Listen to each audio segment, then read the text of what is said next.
The clock counts down on this calendar year. We are about to reach some final resolutions, and things are about to meet their deadline as we welcome you to this special double feature I'm simply predicting for the final PLE special for TNA Wrestling and NXT. Welcome everybody to the discussion, and welcome everybody to both of these leagues' conclusions. Good luck to all.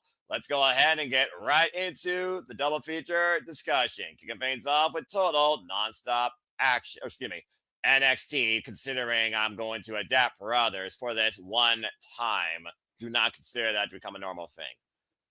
Hello, everybody, and welcome back here once again to another edition of Simply Predicting. You know what this is. I am the freaking tired, simple man for Grateful Face Professional Wrestling, the voice of SRS, damn it. And my name is Noel Foster. And of course, I am with a gaggle of fools, as always, on this panel. With the Ragga Wrestling JJ Williams, living embodiment of Christmas, a rascal in its own right. One of the happens to me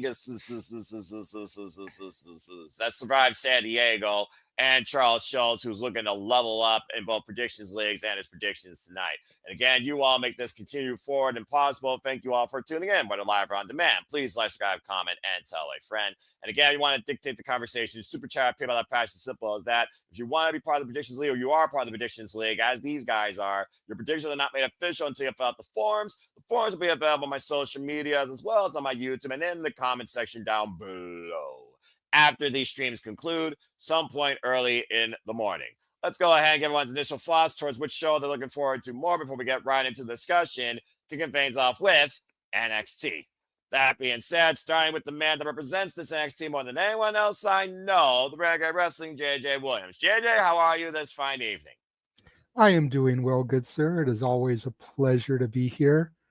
The show I'm looking most forward to this weekend is one that we are not covering, as that would be GCW's Highest in the Room 4, and that's because I'll be there live for that. So, Nice. you know, that a little bit added excitement for it. But other than that, I'm looking forward to running both of these shows back when I get the opportunity. I like the fact that they're both taking place in Texas. One is in El Paso, the other's in San Antonio. Definitely offers for a little bit of bleed over potentially on Saturday. We know they'll be filming episodes of Impact to get them through the end of the year. Deadline will be going on roughly the same time. So, you know, someone that's on the first episode of Impact could very easily show up on Deadline to do something. Be interesting to see how all this plays into things, but both shows should be fun, and I'm looking forward to seeing how I end up the year in the Predictions League. All right, sadly put, and well said. Enjoy yourself at GCW. And along with that, folks, while we're coming also not only these two shows, but GCW this weekend, we also are coming Ring of Honor Final Battle. Stay tuned for more of that come tomorrow night, as me and our Canadian friend Ash will be, of course, part of that coverage. Again, subscribe to our channel. Don't be a dickhead. And I just want to say, for all those you out there that are getting ready to go through Christmas break and are looking for a good university to enroll in for the spring semester, join Chase University. You had me and you lost me, as always. Thank you, JJ. From one person in an unaccredited university enrollment alumni to another one that seems to be part of it, as I am the outsider of this forevermore. Quote, the simple man. Let's go to Charles Schultz to get his thoughts towards both of these shows. Charles, welcome back to Super Duty once again. Nice job, by the way, in the WPA Predictions League. To JJ's point, me and Gino broke down the stats and declared the winners, of course. Wednesday night during Predictions Post 1 was always a pleasure with him. You go watch that on my YouTube channel. Again, congratulations to Richard Morales and Caitlin Bella that won WPLE Predictions League. As both NXT and TNA conclude this week. Charles, how are you? How you feel about these two shows? Feeling good, and let's see. I'm actually almost on the same boat with JJ here. So I'm more typed for GCW for obvious reasons. Hey, than nothing this. wrong with that. It goes to show there's far more than just the big two and the other one. And it's not because I'm crazy and enjoy the madness of GCW, but not here or there. We all embrace the madness a little bit from some of these companies. Just saying, despite one that barely ever has any. All right. Well, thank you for that, Charles. And certainly last but not least, from one half of Dominguez. And Emmanuel, congratulations. As you saw in the graphic, you did beat Arlene in WWE. So good job. How are you feeling about NXT and TNA? Welcome to Sleepy Ditty once again, my friend. I'm doing well. San Diego was a hot crowd, but but the internet says differently that we're a dead crowd. I don't know what they were hearing. Maybe they need to clean their ears more. Maybe they're deaf, mouse born. I don't know. Go ahead and do it. A lot of it has to do with the fact that you were in a baseball stadium. Open air stadiums like that, the sound doesn't project well on television. Exactly. You being there, you were able to hear how hot the crowd was. Doesn't always translate good on TV when you're in a football stadium or a baseball stadium. Nope. So that's why people are saying you were a dead crowd. Yeah. Well, I know. But it was. It was. I had fun, and it is what it is. But NXT Deadline is the most anticipated match of NXT, pretty much. See who comes in order, who's gonna come up next, and who's gonna get the most pinfalls throughout to the end. And TNA, I have seen it, the interesting card, but congratulations to TNA, for getting that contract from ANC, and so it's goodbye to the partnership to TNA and NXT. So you can't say NXT is no longer part of taking control of it. So I'll believe it when I see it. When TNA no longer feels like WWE Timu, I'll believe it, because too much of this right now feels like WWE booking, and I fucking hate that. But that being said, that's not here and there. Stay tuned for more of that conversation, folks, when once again, for some reason, I'm back in the hosting seat. Damn it. Well, you know why you're going to be in the seat. I just explained to everyone why you're going to be in the seat. I know. I was expecting an easy Saturday. See, another reason why I'm excited for Saturday, and I'm not going to reveal too much, but you can see here, I have a couple of the Simply Reliable Studios awards printed, ready to present on Saturday to some of the winners. That is all I will disclose. There have been a couple of GCW winners in the voting so far.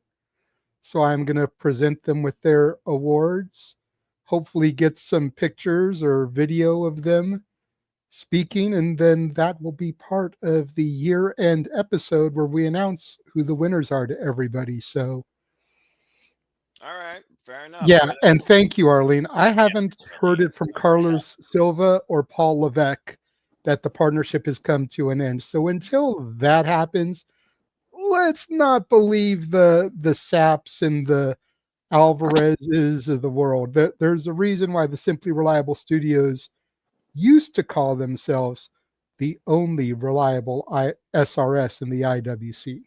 Cheap plug. Because we don't buy into the rumors. Look, there's only one thing we believe here. It's not Chase U. It's not Dirt Sheets. It's freaking Joe Hendry, all right? And if you believe in something... name and he appears. I believe in Joe Hendry. Do you believe? Because we do.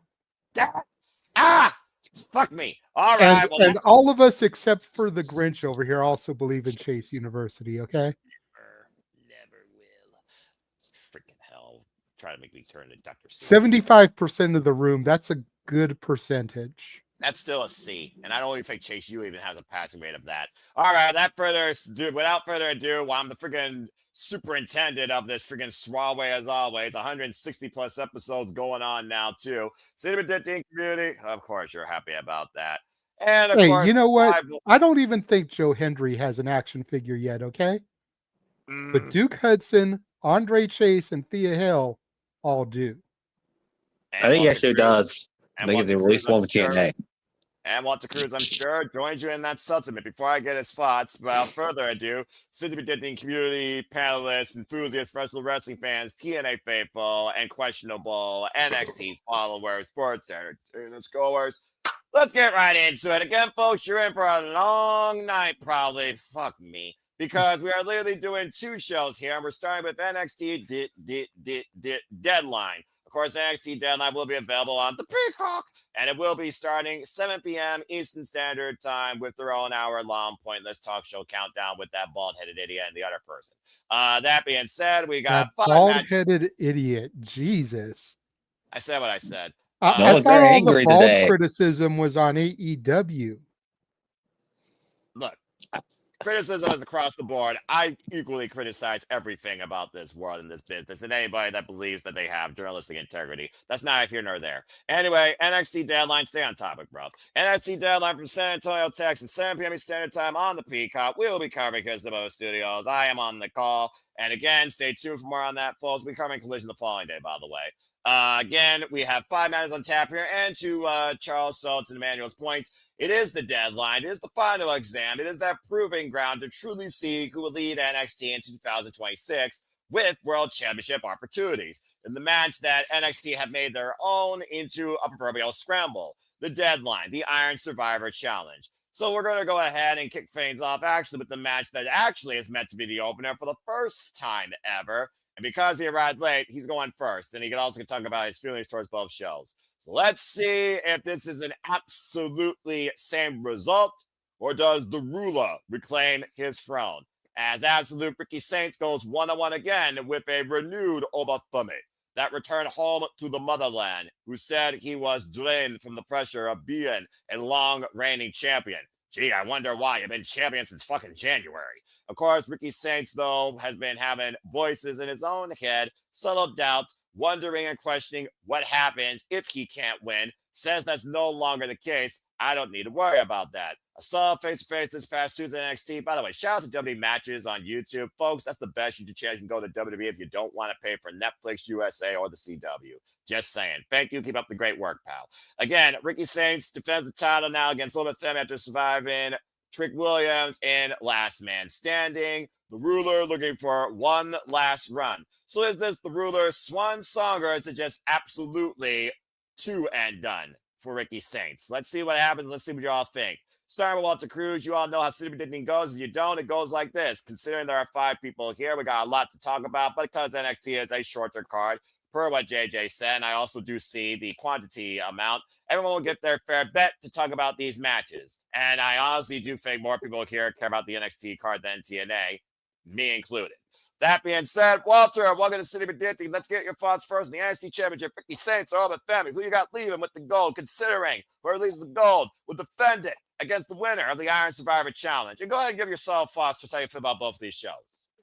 I'm excited of both, but I'm on your sentiment of looking forward more for Deadline. But in terms of this, I think O was on his way to the main roster. I think this is his last thing, and he's going to debut in the Royal Rumble, and then we'll see him on the main roster. So I got Ricky Saints leaving as the champ, but I think Oba is going to get to him in his head, and we might start seeing that cocky version of Ricky Saints, which leads down to a heel turn soon. So I think he will win the fight, but the war will be far from over in terms of his mentality. I think Oba's going to get to him, but Ricky's still going to be able to pull this win out. All right, fair enough. Well, again, like I said, the ruler, who was virtually unbeatable as NXT champion, has been ruling your NXT, JJ, for 10 months, and then went on a brief 2-month hiatus after Ricky Saints, I think, surprised the whole world at No Mercy. I still consider that an upset, personally. I didn't have Ricky Saints winning that night, if I was genuinely honest with you. You've been literally talking about how the ruler was your premier breakout star, not named Soruka, for your NXT, and also allowing him to be John Cena's last opponent, not a surprise entry in that tournament. No longer the case. We now know it'll either be L.A. Knight, or it will be the Ling General Gunther, who will face John Cena at Saturday night's main event. Again, that'll be tomorrow night, folks, on SmackDown. But what do you think about Obafemi's future? Is this his swan song in NXT, and will he pass the throne to absolute Ricky Saints, but make sure that he earns it. It's funny. You said he returned to the motherland. Was that Wakanda that he went to? I tease. I know, but again, his words actually, quote unquote, not my own, but also accurate. I mean, you know, when they asked who would play him, he said the same person that I said, which was the dude that played M'Baku in Black Panther. So, just saying. Yeah, fair. It's freaking fair. It's here. I 100% agree with what Walter said. This is the last hurrah, if you will, for Obafemi. He's going to put Ricky over. He's going to put Ricky over in a fantastic way. There's going to be near falls that are going to make us think Oba's going to get it. But Oba's ready for the main roster. He's going to be in the Rumble. And if he doesn't make the transition right after the Rumble, then he'll definitely be on the main roster in time for Mania. I don't think they're going to hold on to him for Stand and Deliver again. I think he will be a part of the main roster Mania festivities. Wow, putting him right there in the biggest spotlight possible. Okay. Possibly with even an opportunity in the chamber. Possibly. Bring out the chamber and run roughshod. That'd be kind of funny, actually. That dude's huge. I mean, didn't Roxanne Perez get a shot in the chamber before she became an official member of the main roster? I'm just saying. Yeah, you're correct. I'm just saying. Right. Oba could be in the chamber as that wild card and even let him get a pin over an established person like a Jey Uso to potentially set up his match at Mania. Jey Uso and Olafemi is a fair shout out putting in the ruler since Jey Uso is on a downward spiral. We saw him, of course, lose it when he lost to LA Knight via crucifix. So I like that a lot. But also, considering the power of the ruler and the intensity of either Dragunov, I want to see those two crash. But I don't know if I want to see either lose the United States champion, considering he, I don't know, is one of 3 champions that actually makes a championship matter and defends it. Sorry, did I say that out loud?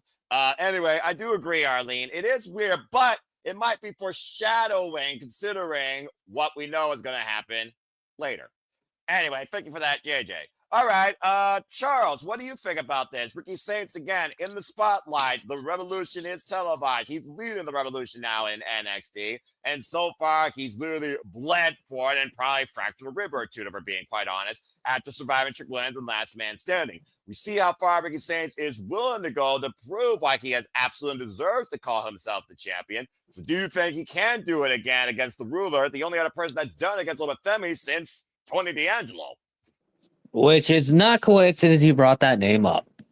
If you remember back to Tuesday with a contract signing, everyone's noticed the background showed a bridge out of nowhere. That was more synonymous with Tony D'Angelo. Correct. I expect him to show up after this match to make his return, and also Ricky Saints is going to keep the belt. Because it's not coincidence they showed that bridge right behind the NXT, the contract signing. Not coincidence. And consider Oba lost to WWE before. Yeah. Just saying. Not coincidence. That's a fair shout out. We got 3 Ricky Saints. Now just go ahead and simply add to that and say it is absolutely 4 for 4 for Ricky Saints retaining. But to that point, Emmanuel, Ava Rain also received a very mysterious little package of little black Velcro strips, I think, or whatever the fuck that was. Do you think that might have had some Tony D tied implications? And do you think the Don confronts the Absolute One in success? My prediction is kind of a mixed one because I believe we're gonna have a new NXT champion, Noah. What? Yeah. Like my sister said, there's a reason why this is the first match. What if Ricky Saints gets desperate? He wants that title. He wants to prove his point. Walter said it as well. He's so desperate he could be turning heel. So why not take one of the contestants from the Iron Survivor? Ava has no choice because she doesn't have anybody to replace him. Ricky Saints pulls double duty, and then in the new year comes NXT Championship. Loser leaves NXT, and that's how you write off Oba from NXT. That way, we know he is confirmed he's no longer being a part of NXT anymore, and because Tony D'Angelo is a good shout out, but I don't know if it's going to be like a babyface thing or a heel thing. We don't know yet.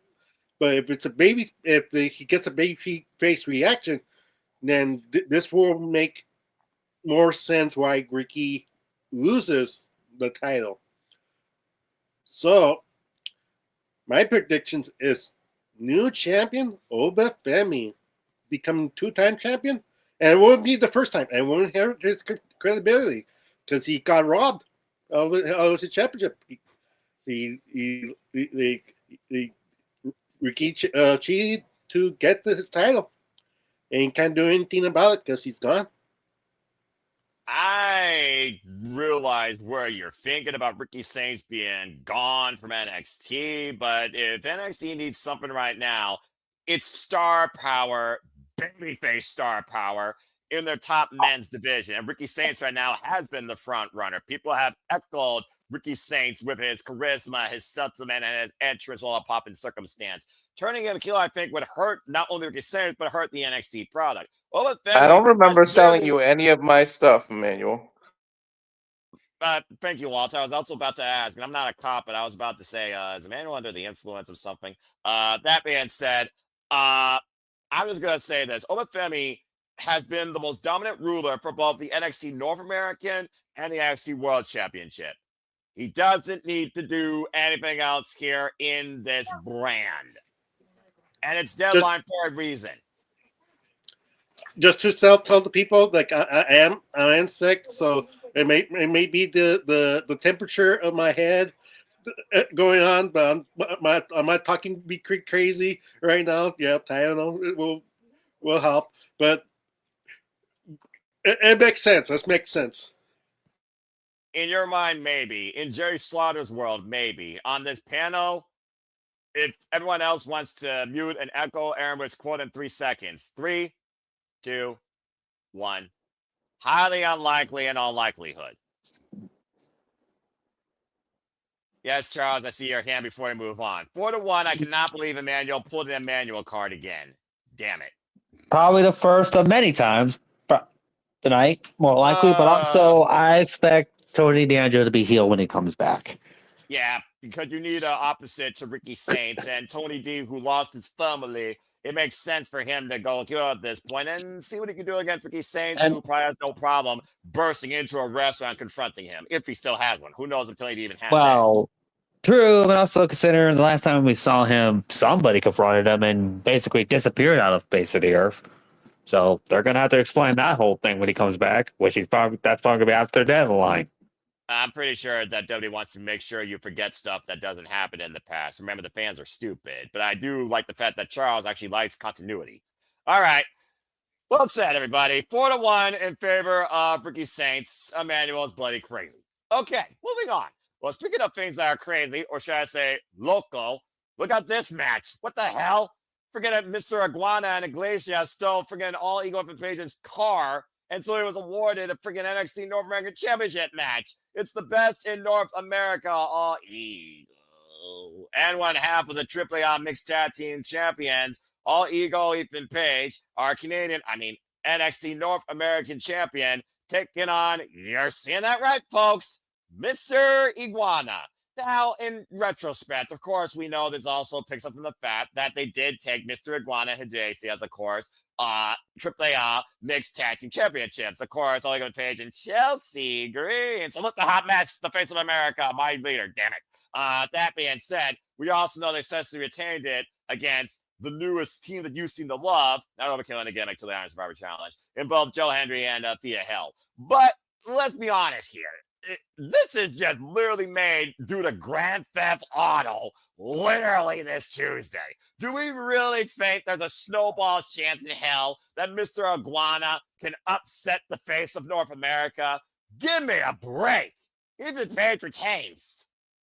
Now, I'll go ahead and let everyone else go. Charles, you'll go next. Let's go ahead and get your thoughts towards this. I'm sure that even Page is going to be freaked out by the little wizard, because I'm sure it's going to be a handicap, because when you face Mr. Iguana, you're going to face this little buddy. But come on now. Chelsea Green, Slayer Agent A could also be involved here. Mr. Iguana's mixed tag team partner could be involved here, but there is no way I see Ethan Page losing either of his championships for the end of the calendar year. But go ahead, Charles, and then your thoughts towards this. You got a new NXT North American champion? Yes, I do. So What? well, I love Mr. Iguana. I can't go against him. Heart Come on. versus mind, of course. And also, to be fair, you also forgot about another person could show up during that too. They'll probably stop Chelsea Green and all that. Walter's favorite as well. Hello, she's busy. That still doesn't mean someone can't show up beforehand and help out, you know.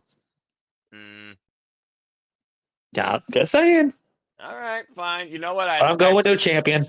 I appreciate the fact that you all are brave enough to not make this so freaking assimilated with same predictions. That's one of the reasons why I also love doing this predicting with you crazy yahoos. That being said, I can't believe right now it's 1-1 in favor of champion retaining, champion changing. What the fuck am I dealing with?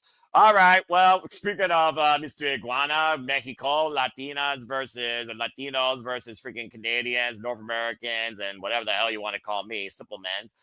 Let's go ahead to Walter Cruz now on his thoughts on this. Walter, Ethan Page, the face of North America, do you believe that Mr. Iguana can beat him for the Canadian NXT North American Championship?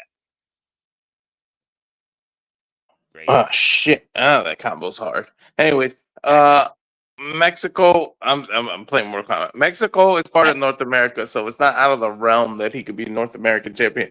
But I feel like this is just a put together too quick match, and I feel like it's just to show the triple R people and stuff like that. But we're gonna get some funny spots with like Yeska and everything, and Mr. Iguana. But there's no way Ethan Page loses that damn title. Not until at least the next pay-per-view. What's the next one? It's the Royal Rumble weekend, right? It's likely either going to be New Year's Evil, which is a TV special, or it's going to be Vengeance Day, which has kicked off the calendar year for NXT PLEs. Yeah, I wouldn't let him lose the title until at least then, and I would think he would lose the AAA mixed tag titles before he would lose the actual North American title. But yeah, I don't see.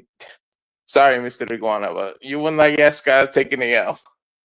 And there you go. And of course, all you go with Page, JJ has already defended his championship in a deal that was with those match against Akio Wagner Jr. And of course, still has his eyes set on the AAA Latin American Championship. And I'm sure that that guy is not going to be too far away in the audience. We don't know what the next AAA special is going to be. That's going to involve Ego. Not to mention, of course, Mr. Iguana. We saw the partner Pagano, of course, at Halloween Havoc. And I suppose he could probably be in Mr. Iguana's corner, but at the end of the day, are you really going to bet against Ethan Page and Chelsea Green, the faces of North America and Mexico? I'm just saying right now with the freaking run that they've had.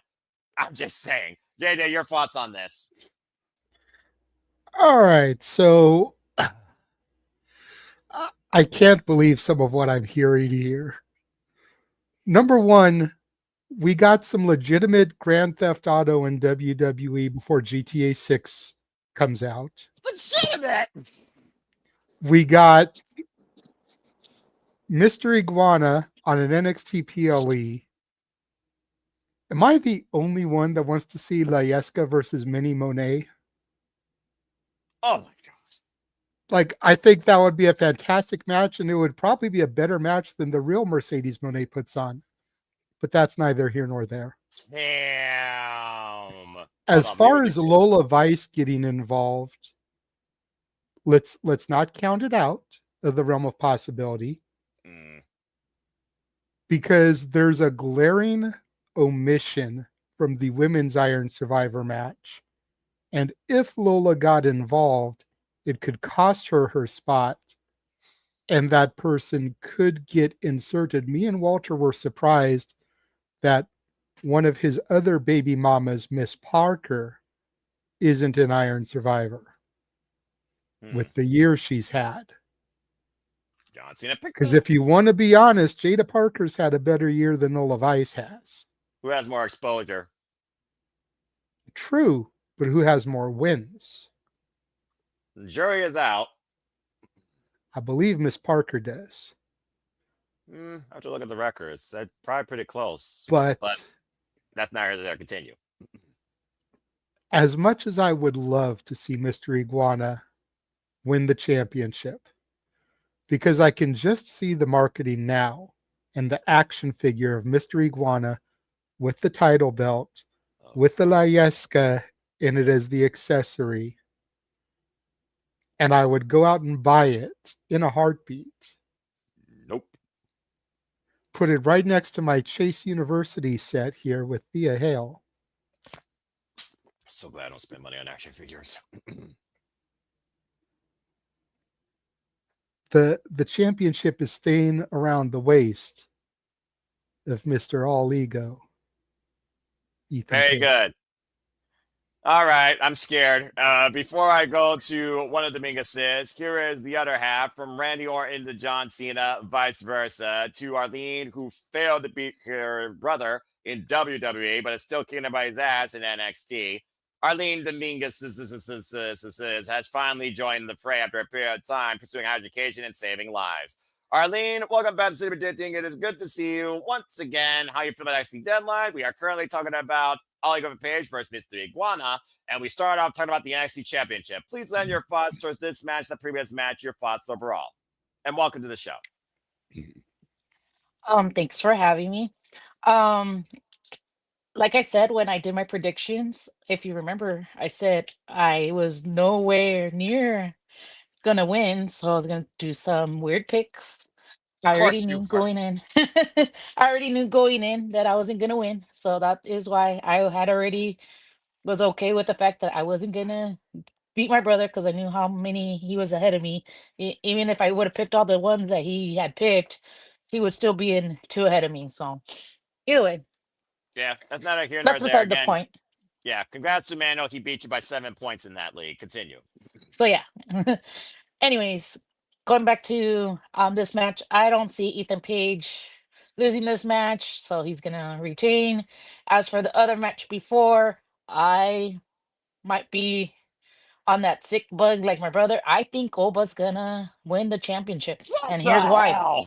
And here's why. It doesn't make sense that you just brought back Oba just to call him up. Why didn't they just call him up automatically instead of having him go back to NXT just so he can lose again to Ricky Starks and then get called up? Does not make sense. Definitive. Freaking definitive. Billy and Oscar did the same damn shit when Oscar beat Billy for the title. It's an old tripe as old as the My NXT. What? And there's a reason, like I said, there's a reason that this match is starting first. Either Oba loses and he somehow gets himself involved in that fight match, or Ricky Saints gets involved. But there's a reason why this match in particular is first. One of them is going to lose and they're going to insert themselves into that 5-man.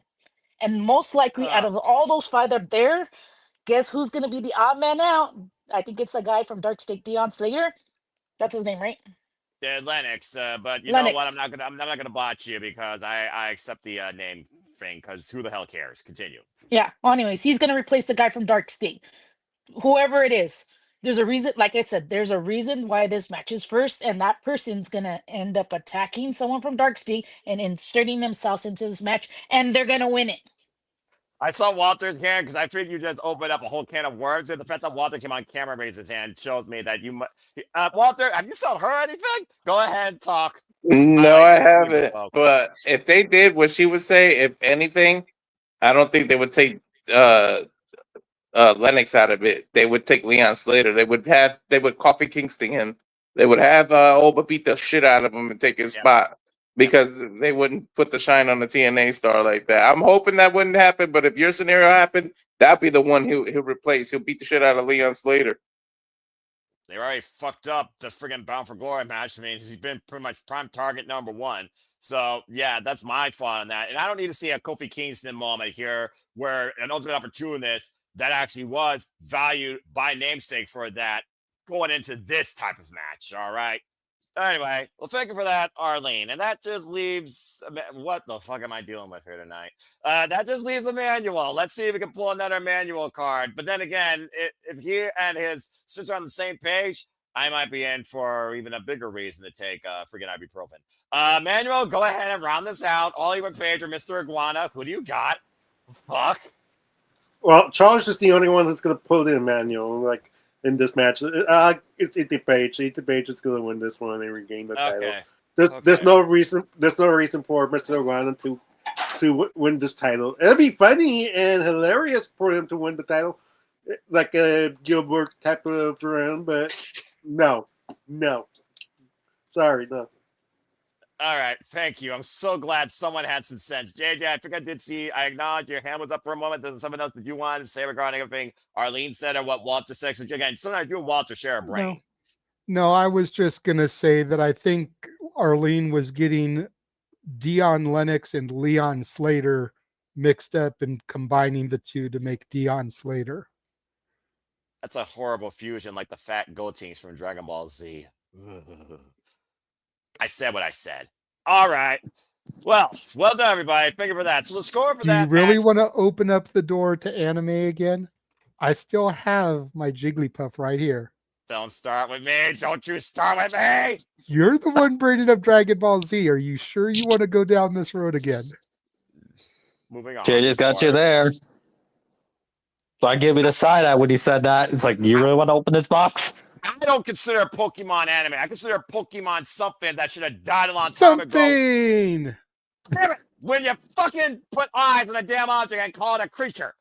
Fuck television. Okay. And you want to speak something else, sort of anime, maybe some live action anime. A more phenomenal guest will be joining us when we get to TNA. That I actually respect, because I respect then stay tuned for when it's wrestling time and she teleports in from the command center. Thank you very much for that, JJ. A teaser of things to come. All right, well, let's go ahead and get going through this. And we got a deadline to keep up with this program, especially with NXT, considering she doesn't work Tuesdays. But all these people do. So let's go ahead and talk about one of the two Iron Survivor challenges. Ladies first, let's talk about who John Cena, that's right, folks, John Cena selected this year's men and women's Iron Survivor Challenge fields. None of them qualified except for Miles Bourne against Trick Williams, thankfully. In the men, for those that don't know, this is a special assigned match by NXT. Here are the rules. In an Iron Survivor Challenge, it's a 25-minute time limit. The clock counts up from 0 to 25, with 5 superstars competing to become number one contender, I imagine, for the World Championship. Two superstars start the match. Every 5 minutes thereafter, a new superstar will enter until all competitors are in the ring. Falls can be won at any time via pinfall, submission, or disqualification. When a superstar scores a fall, they will earn a point. When a superstar loses a fall, that superstar is forced out of the ring and into a penalty box for 90 seconds before they can re-enter the match. The superstar has scored the most falls when the clock hits 25 minutes and the deadline is met will be named the Iron Survivor and will become the number one contender for, in this case, the NXT Women's Championship held by the WTF of the Year, Jessie Jane. As we, of course, saw this past Tuesday at the Summit, and again, we saw Fatal Influence. Yeah, real Fatal Influence. Fucking my ass. Anyway, Fatal Influence, call it what the fuck you will. Oh, and thank you for that. I'm just doing some private notes here.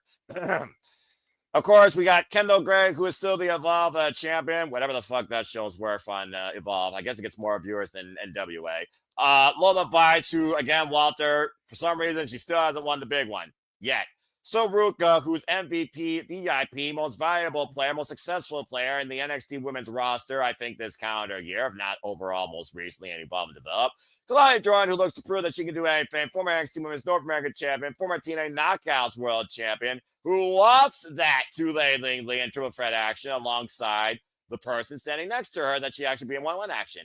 Jordan Grace. Now, of course, this is not all 5 of these women's first time involvement, I believe, in the Iron Survivor challenge. I'm pretty sure Soruka was in the one last year, but someone can fact check me on that.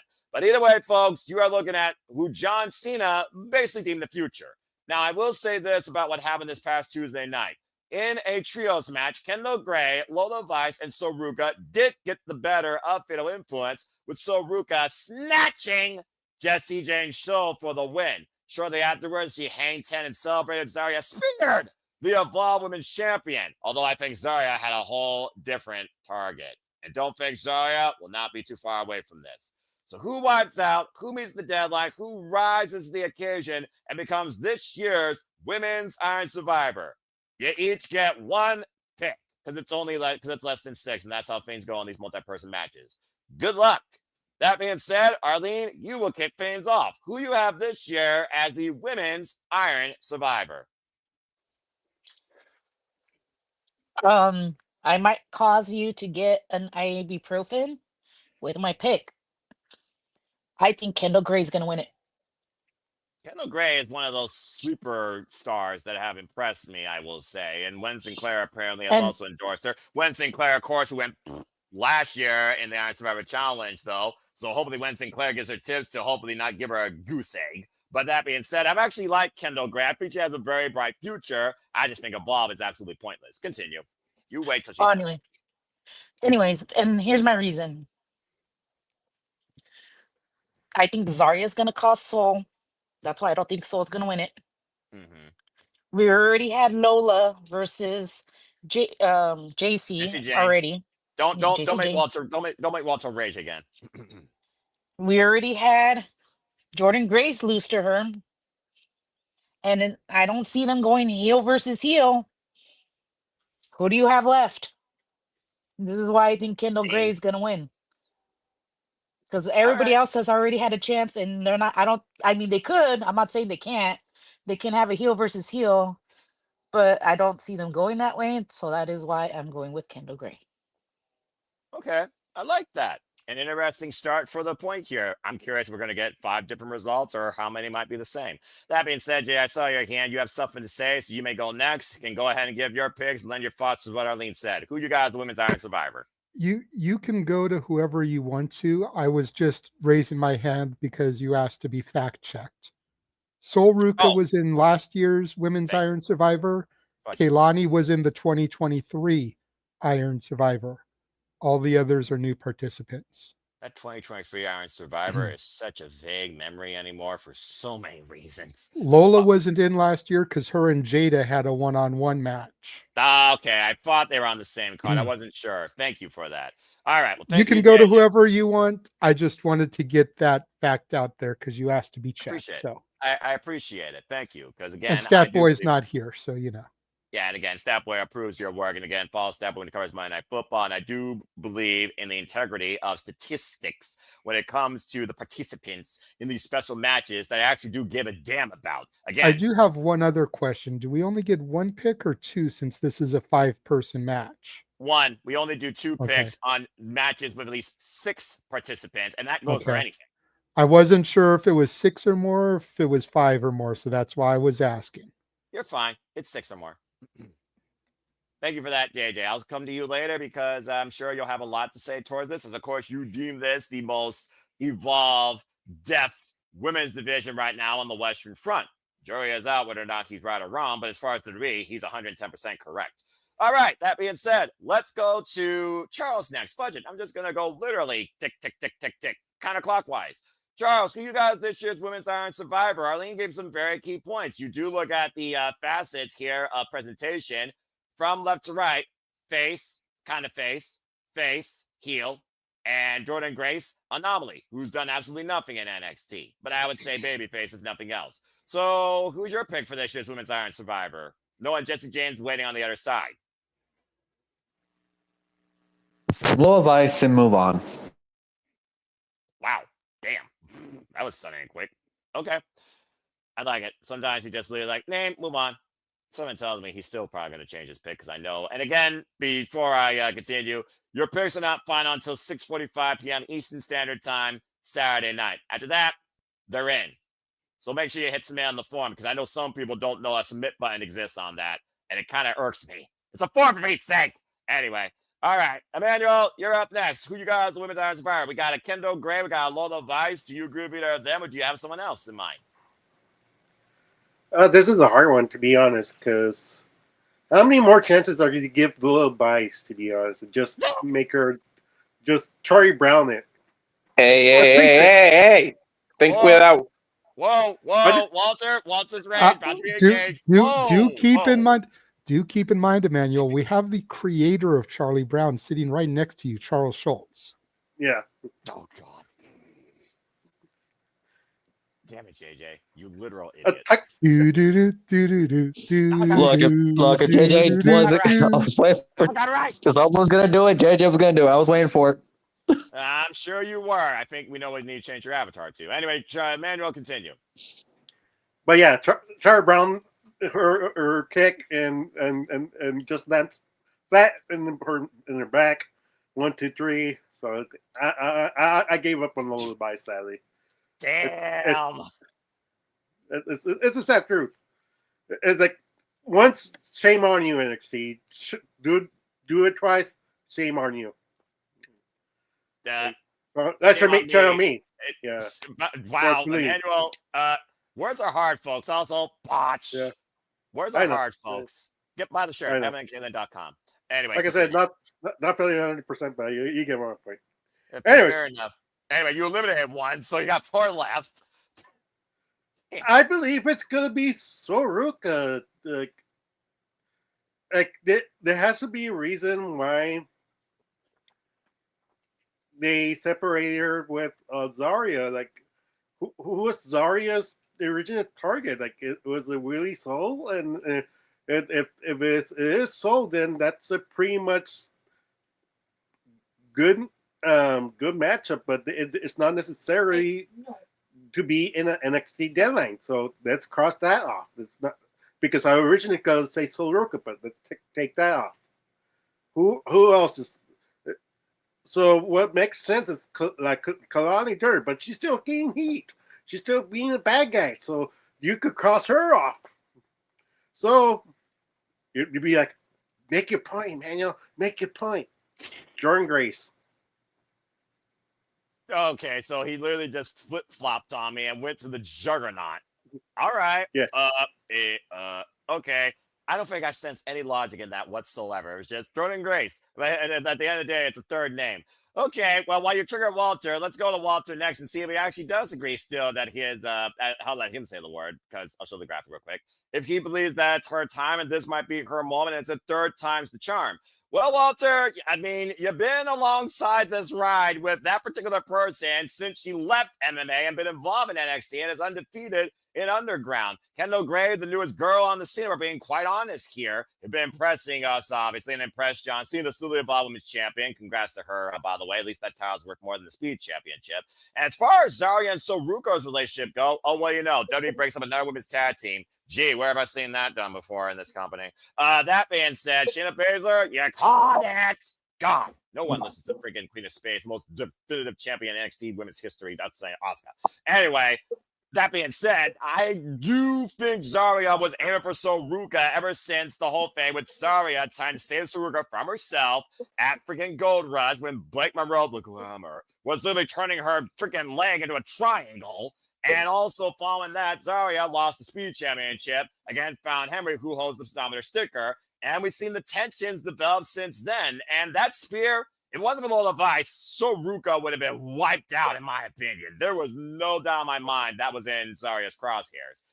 It feels like to me they're finally going to try and do something with Zarya as a single star, but does that lead to Zarya contra Soruka here or after the fact? And that might be something we got to think about here while we're trying to write Soruka off. And let's be honest here. WWE, for all their storytelling in NXT about aggressive nature, they don't give a fuck most of the time about heel versus face. Hell, they barely got face division as for the men, even if we're being honest here. All right, so try and get that out of your damn minds why they gave Jessie Drain the damn championship 2 times already this year.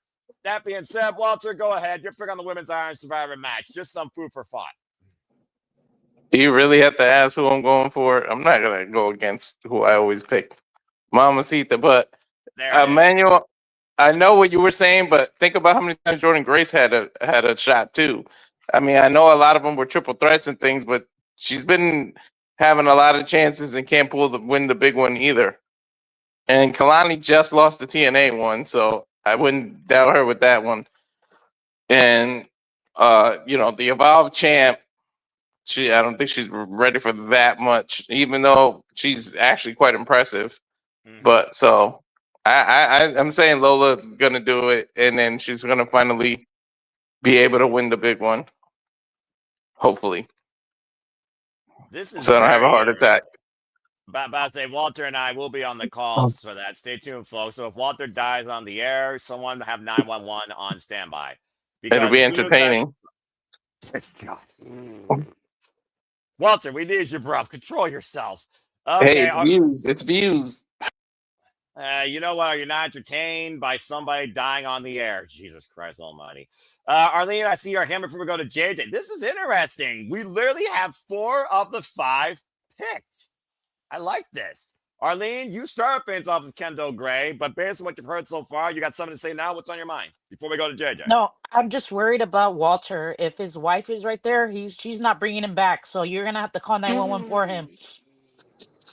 JJ, Make sure, Walter, that you don't have a high life insurance, okay? If it's worth a lot of money, she ain't saving you. Ain't the fact that it's Lola. And you're in California, and this is the money that Walter Cruz will be losing on health insurance. All right, moving on. God. JJ, I lost my train of thought. Well, JJ, this is interesting. You got a lot of food for thought. You've had 4 different picks. One name has not been mentioned. So let's go ahead and get your food for thought now, man. Who's your women's Iron Survivor this year in the Iron Survivor Challenge? Good luck. All right, so I'm not using conventional methodry here. That's probably a wise idea, honestly. I feel that there's reasons why certain people haven't won the big one yet. And I tend to lean towards Emmanuel's logic as to who's going to win. But I'm picking the Juggernaut based off of location. Jordan Grace is from Austin, Texas. Ball.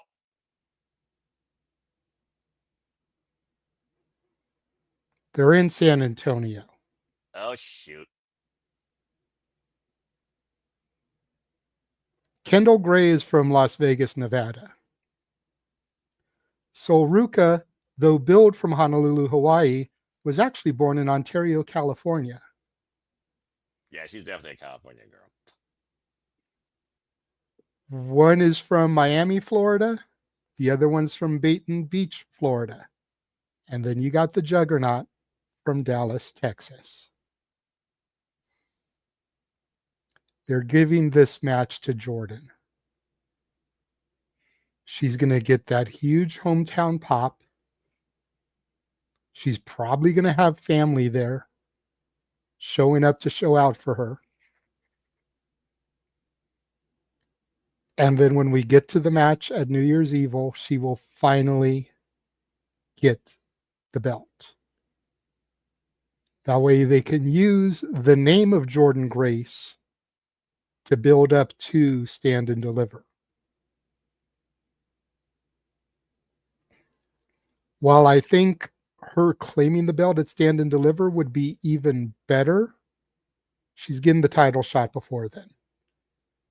And I don't think if she loses her next one-on-one opportunity, they may as well never give her the belt.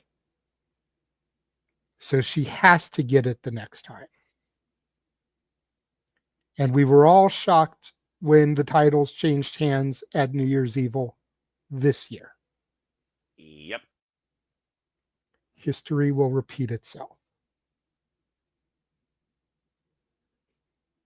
Oh. And just for a funny haha, I loaded this in for next time we have to deal with Walter on one of these.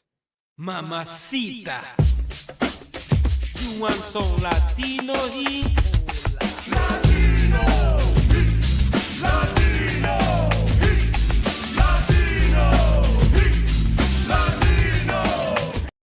Copyright, non-copyright. Damn it, non-copyright. Yeah, about to say, freaking Walter's gonna have a whole new intro now. Ninth one, JJ. Oh, the leg. I loca, freaking mamacita.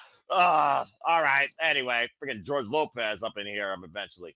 All right. That being said, he went with Jordan Grace. A lot of interesting points.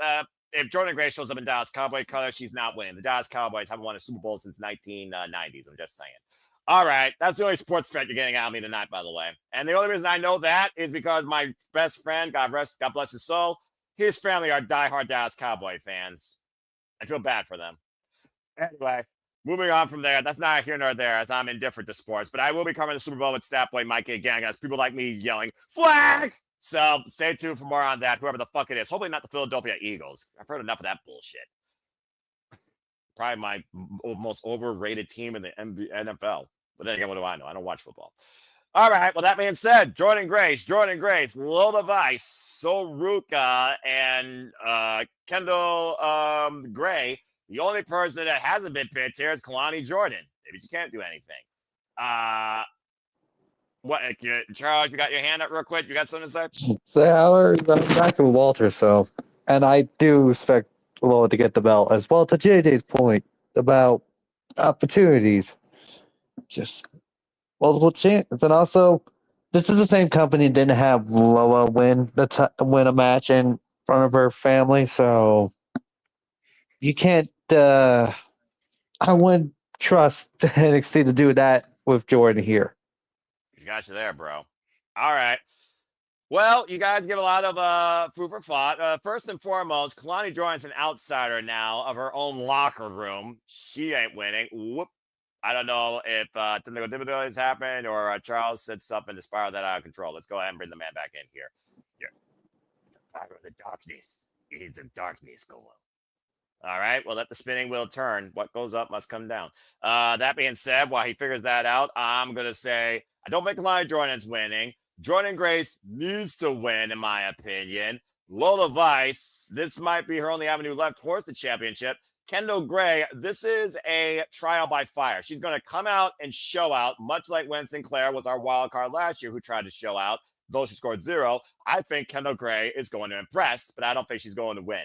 I got to look at Soruka. At the end of the day, despite the fact with the fallout with Zarya, I think Soruka is the front runner right now to go after the championship next. Hell, she snatched the NXT Women's Champion's soul. So that tells me right there, quote unquote, she's due for an opportunity. I think this is the way you do it. And she also has Iron Survivor experience. And while the story is there with Zarya, I don't think Zarya screws her here. I think Zarya hurts her the most when it matters. And that's when she pursues the championship and causes Soruka to wipe out.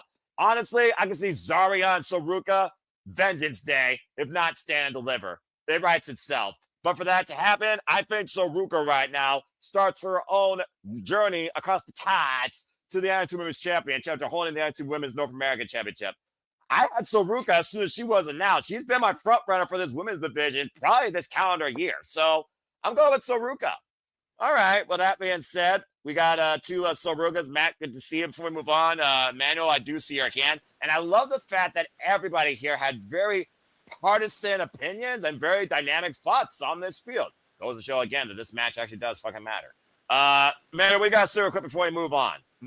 Just to pick on John Cena, it wasn't that much of a hard pick, John Cena. Don't give me that crap that you thought long and hard about picking those 5 women. Give me a break. Don't start with me, John Cena. Oh, we always knew those 5 girls were going to be the future of NXT. Come on. Well, I'm pissed he didn't pick Jada Parker. To be fair, JD was talking about that a moment ago. And Jada, do you want to add something to that? I do want to say the biggest surprise for me as far as the Women's Iron Survivor is the fact that there's no TNA representation. We have a TNA talent in the Men's Iron Survivor, Leon Slater. To your point. But we don't have any women from TNA in the women's Iron Survivor. No. You know, Dani Luna lost tonight. Zaya Brookside's going after the Knockouts title. Dani Luna could have been in here. Yeah. We could have thrown Indy Hartwell in here. Could have put Steph DeLander in here. You know, there's a number of women over on the TNA side of things that could have been factored into this Iron Survivor match. Killer Kelly. Jody Threat. Keep going. Yeah, what they should have did was have the TNA representation in the men's and then the Triple I representation in the women. They could have did that too. There you go. Have Mr. Iguana's mixed tag team partner that lost the belt in this match, since Mr. Iguana's got a match for the North American title. Fabi Apache's also another shout out. She's a familiar name in AAA, of course. And of course, Natty has a pinfall win over her, but she's also been involved in your NXT. So, you know, that was the biggest surprise with me, was that there was no TNA representation. And yes, you can argue Jordan Grace, since she came from TNA to NXT, but she's branded NXT now. She is a WWE girl. Much like someone in this match. All right.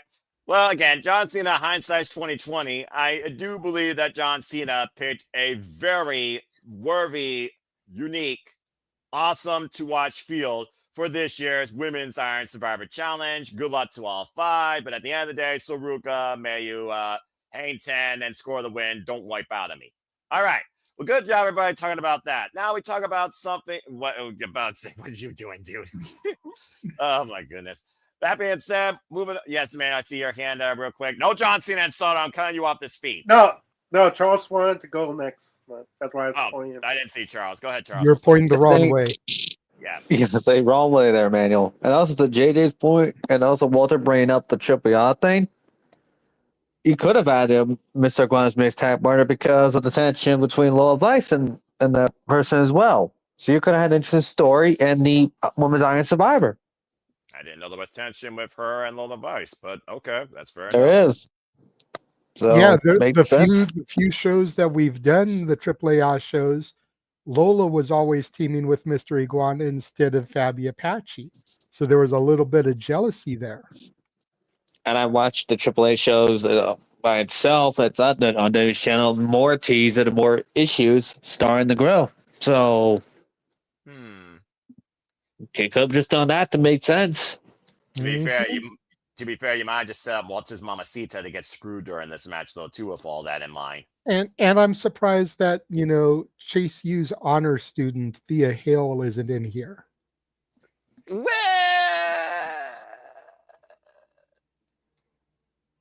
the jury is out. All right, moving on. Keep holding out, brother. I'm just going to tell you, keep holding out. All right, well, at least someone believes in her besides JJ. Now let's go ahead and move into a match where someone thought they had belief in a family and it turned into a bittersweet tragedy. What happens when a tortured soul has nothing to lose and wants you to feel every bit of pain that you have given her? That is the revenge story right now of the living incarnate of Daphne. Tatum Paxley. Tatum Paxley, the former NXT Women's Champion, versus Izzy Dame. Izzy Dame, who, of course, basically talked about how Tatum Paxley was weak. And we all knew Izzy Dame. She had to fix in the whole time to try and get the NXT Women's Championship, if not control of it. Part of the calling, whatever that's worth. And, of course, we saw this past Tuesday night on NXT, Izzy Dame sitting where she used to be, part of this former family, saying that she's afraid now of what she has to do as she looks to make her feel every bit of pain that she made her feel. With a darker demeanor in mind and a broken heart, there's no telling how dangerous Tatum Paxley can become and what Izzy Dame is going to be feeling the wrath of. I'm a little bit intrigued by this match, but I don't like Izzy Dame's chances. And at this point, I don't know what to make of Tatum Paxley. Also, I prove my point. Halloween Havoc doesn't mean jack shit. That being said, this singles match now is a thing, and it's happening. It's our only singles grudge bout of the night, not regarding a championship. So let's go around the horn and see what y'all think what the future holds for Pauling's former family member, and let's call it what it is. NXT Women's Division lonely soul desperate for a friend. Desire by curious no longer there. We'll go to Walter to kick things off here with this match. Walter, Tim Paxley, Izzy Dave, what's your thoughts on this grudge bout? Who you got? I'm scared of what Tatum Paxley's gonna do. I think it's set up for her to win. As a matter of fact, she might go to her past and her frenemies, and Wendy Chu might return, so that she has backing against the calling. But yeah, I think Tatum wins this one. But this ain't gonna be the first. They're gonna have at least 3 matches. It's gonna keep going. So this is only gonna be the first one. I think I'm thinking more with my heart because my brain is saying that Izzy's gonna win the first one, and then they're gonna keep the rivalry going over and over again for at least three matches. But I'll stick to Tatum for now. I'm going to agree with you and say Tatum gets it here unless she gets disqualified and just wants to inflict pain on Izzy Dame, because at the end of the day, Tatum wants revenge. Not redemption, not sweet victory. She wants revenge. And I think that's key. And with the fact that the next stop is New Year's Eve, though, the evil of Tatum Paxley is sure to be unleashed within the next month or so. Just some food for thought. But I do agree with you, Walter. I do have Tatum Paxley winning because I feel kind of sorry for her, actually. And as I wear all black and have a black heart at times, I usually don't show sympathy for stuff like this or people. That being said, 2 for Tatum. All right, Charles, let's go to you next. What you got to say regarding this grudge bout and Tatum Paxley's bittersweet sorrow that she's facing? I am actually going to with Izzy to win this because of one simple reason what this is going to lead to. And it involves Tatum involved, and good thing Walter brought up Wendy.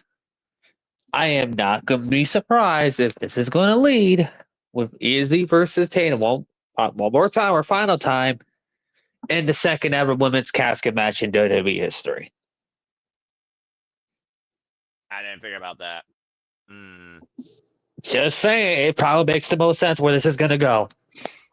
Well, I mean, hey, when Wendy Chu was put in the casket on NXT, she ended up in TNA. Then Rosemary put her to sleep, and now she's stuck in Evolve Purgatory. So I guess Izzy Dame could be stuck in the Evolve Purgatory or the Undead Realm. So fair shout. It's pretty much where I expect this feud's going to go. With Tatum involved, it's probably going to end in a casket match. Interesting thought. Fair enough.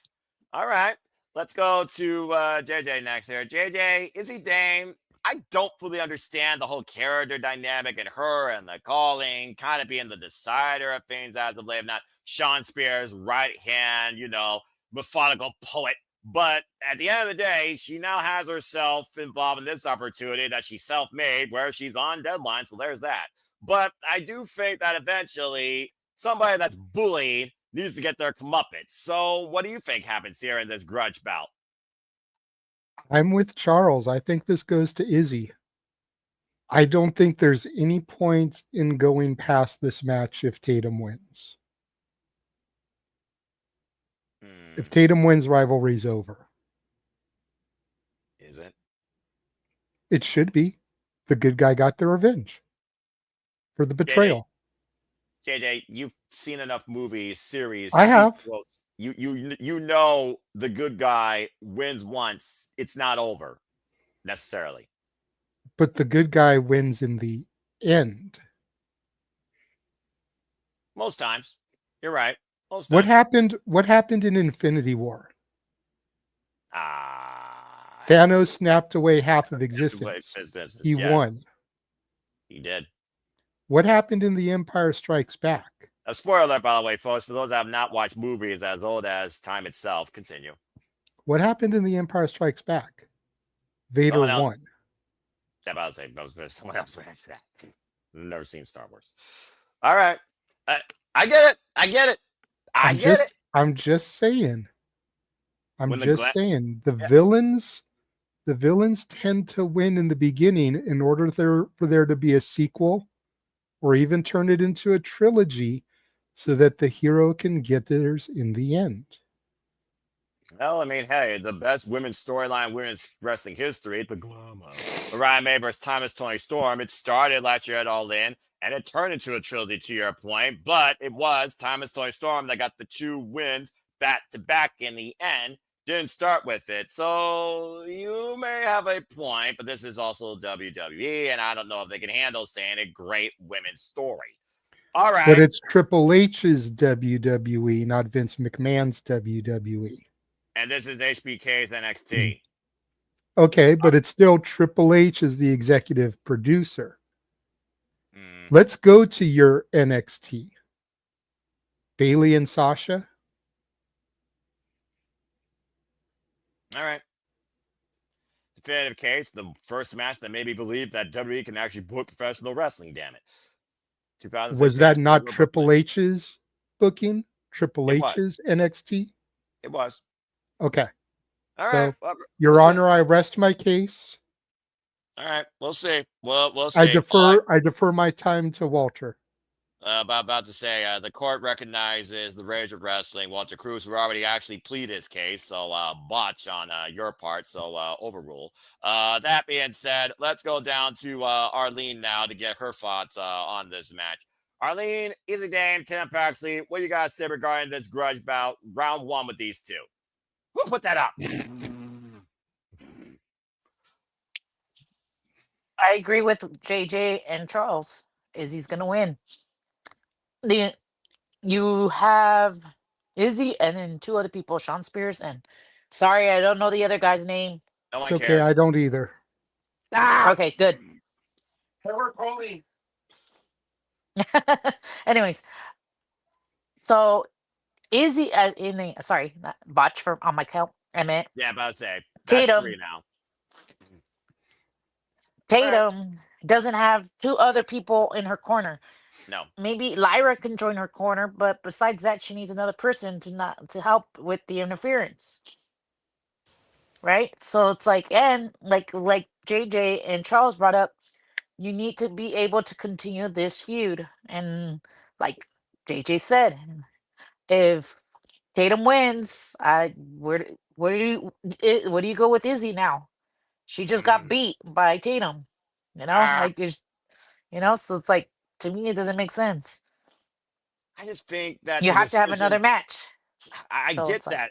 In this, I don't think the decision matters considering the match was just fucking made on Tuesday. I think it's about the statement. So disqualification, it screams disqualification to me when at the end of the day, Tatum's saying that she is going to be literally let off the chain or out of the straitjacket. Hell, this might lead to a straitjacket match for all I know. There's another first for you. I do see this escalating, but who needs to be declared in the decision the winner versus in statement or physical punishment the victor? That's my thing. You guys are making me second guess myself, and I fucking hate that. That being said, Emmanuel, it's 3-2 right now. Where do you stand in this? Easy Dan or Tam Paxley? Well, first of all, I kind of hate the fact that Tatum lost the title because I felt this. Don't make me rant because you want me to trash Halloween Havoc and did you want me to say those 3 words that pissed me off? You almost made me believe that this brand. Go ahead, Emmanuel. Not here nor there. Go ahead. Yeah, like I agree. It's just like one of those things. Like this feud seems like a stand and deliver match. They could have stretched this out, type of deal. But I don't know. For some reason, they pulled the trigger too soon. This feud doesn't seem like a deadline pay-per-view worthy match. I feel like I said, this is a deadline, like a standard deliver match. You would think deadline would be the end of the line for these two. Yeah. So, but I agree with JJ. Like I think the Tatum emotion gets the best of her. She gets DQ'd, and Easy wins it that way. I hate to end a pay-per-view match that way in the DQ, but Tatum gets so enraged and mad that she get herself disqualified. I could see that happening, and that's how you book the New Year Evo and put a stipulation match. That way, this time she won't get DQ this time, and she does try and get her revenge the proper way, not the the easy way out type of way. So for me, Yeah, like yeah. for like I said, for me, I thought Easy Dane versus Tatum Paxley for the NXT Women's Championship would be perfect for Deadline. I mean, Deadline. You see, I'm not saying at Stand and Deliver would make more sense, but no, they didn't. Like, there's no reason for what's her name? Like Jesse Jane. Jason Jane. Thank you. To Sounds get the about title it. back. Yeah, because her first run was okay. It was what it was, but to have her second reign again, it's like, what's the purpose? Like, what? How much mileage do you have in her? Like, Especially when she already got her ass kicked and her soul snatched. Yeah, you're a real strong champion once again, and so is your faction. So yeah, it's like one of those things. Like, you making this faction look jokeable at this point. Like, how I know, but it's even more of a joke because of the new recruitment. She's like acting like the boss, like, and they're both like going, all right, I guess she's part of the faction now without no argument or discussion. Let's be honest here. The only manageable piece of this faction that's not holding the world championship and should be is Fallon Henry, and I'm going to stand by that mountain until it freaking collapses. But I'm just going to say this. You make a lot of good points, y'all, but Tatum Paxley saying, I'm afraid of what I'm going to do. Fuck all you. Fine, I change. I do think this is going to escalate a New Year's Evil where both these women are going to show the evil within each other in a stipulation. Straight jacket, casket, no disqualification, first blood if NXT's bold enough. I do think that Tatum Paxley is going to win. You convinced me. What or not? No, like, fuck me. I do think Izzy Dan's going to be rendered the decision winner. I'm going to go with the majority here. You guys convinced me. And Walter, he dropped off. He must have lost in a Mortal Kombat. Phil to answer the 10 count in the pit. Yes, JJ, I see your hand. What do you guys say real quick? To Emmanuel's point about stretching this out to Stand and Deliver, one of them wins here. The other one wins at New Year's Evil. Vengeance Day goes to a no contest. No contest? Double disqualification. Match gets thrown out. Something. We already did the gimmick. Don't do it. No, I'm not doing the gimmick. I'm trying to wrap my head around that. So the Vengeance Day match, that's why come Stand and Deliver, you get the stipulation. You think they could really push this out to April? I think they could. If they do it right. Last woman standing. 10 count. Easy way out. There you go. Vengeance Day. Last woman standing. Neither woman answers the 10 count. No decision. Okay. A casket match seems like a weaker stip than a last woman standing match. But, it goes like Charles presented with Tatum's theme. The only other thing that would be similar would be a Buried Alive match. And I don't think they're going to do Buried Alive at Stand and Deliver. But a casket match, you can get married, divorced, and buried all in Las Vegas in 24 hours. Damn. Sounds like you've been literally reading the stories of Las Vegas, or you've literally heard them firsthand happen. I went to Vegas a lot when I was a child, and I like a good mobster movie. I know about Benjamin Bugsy Siegel.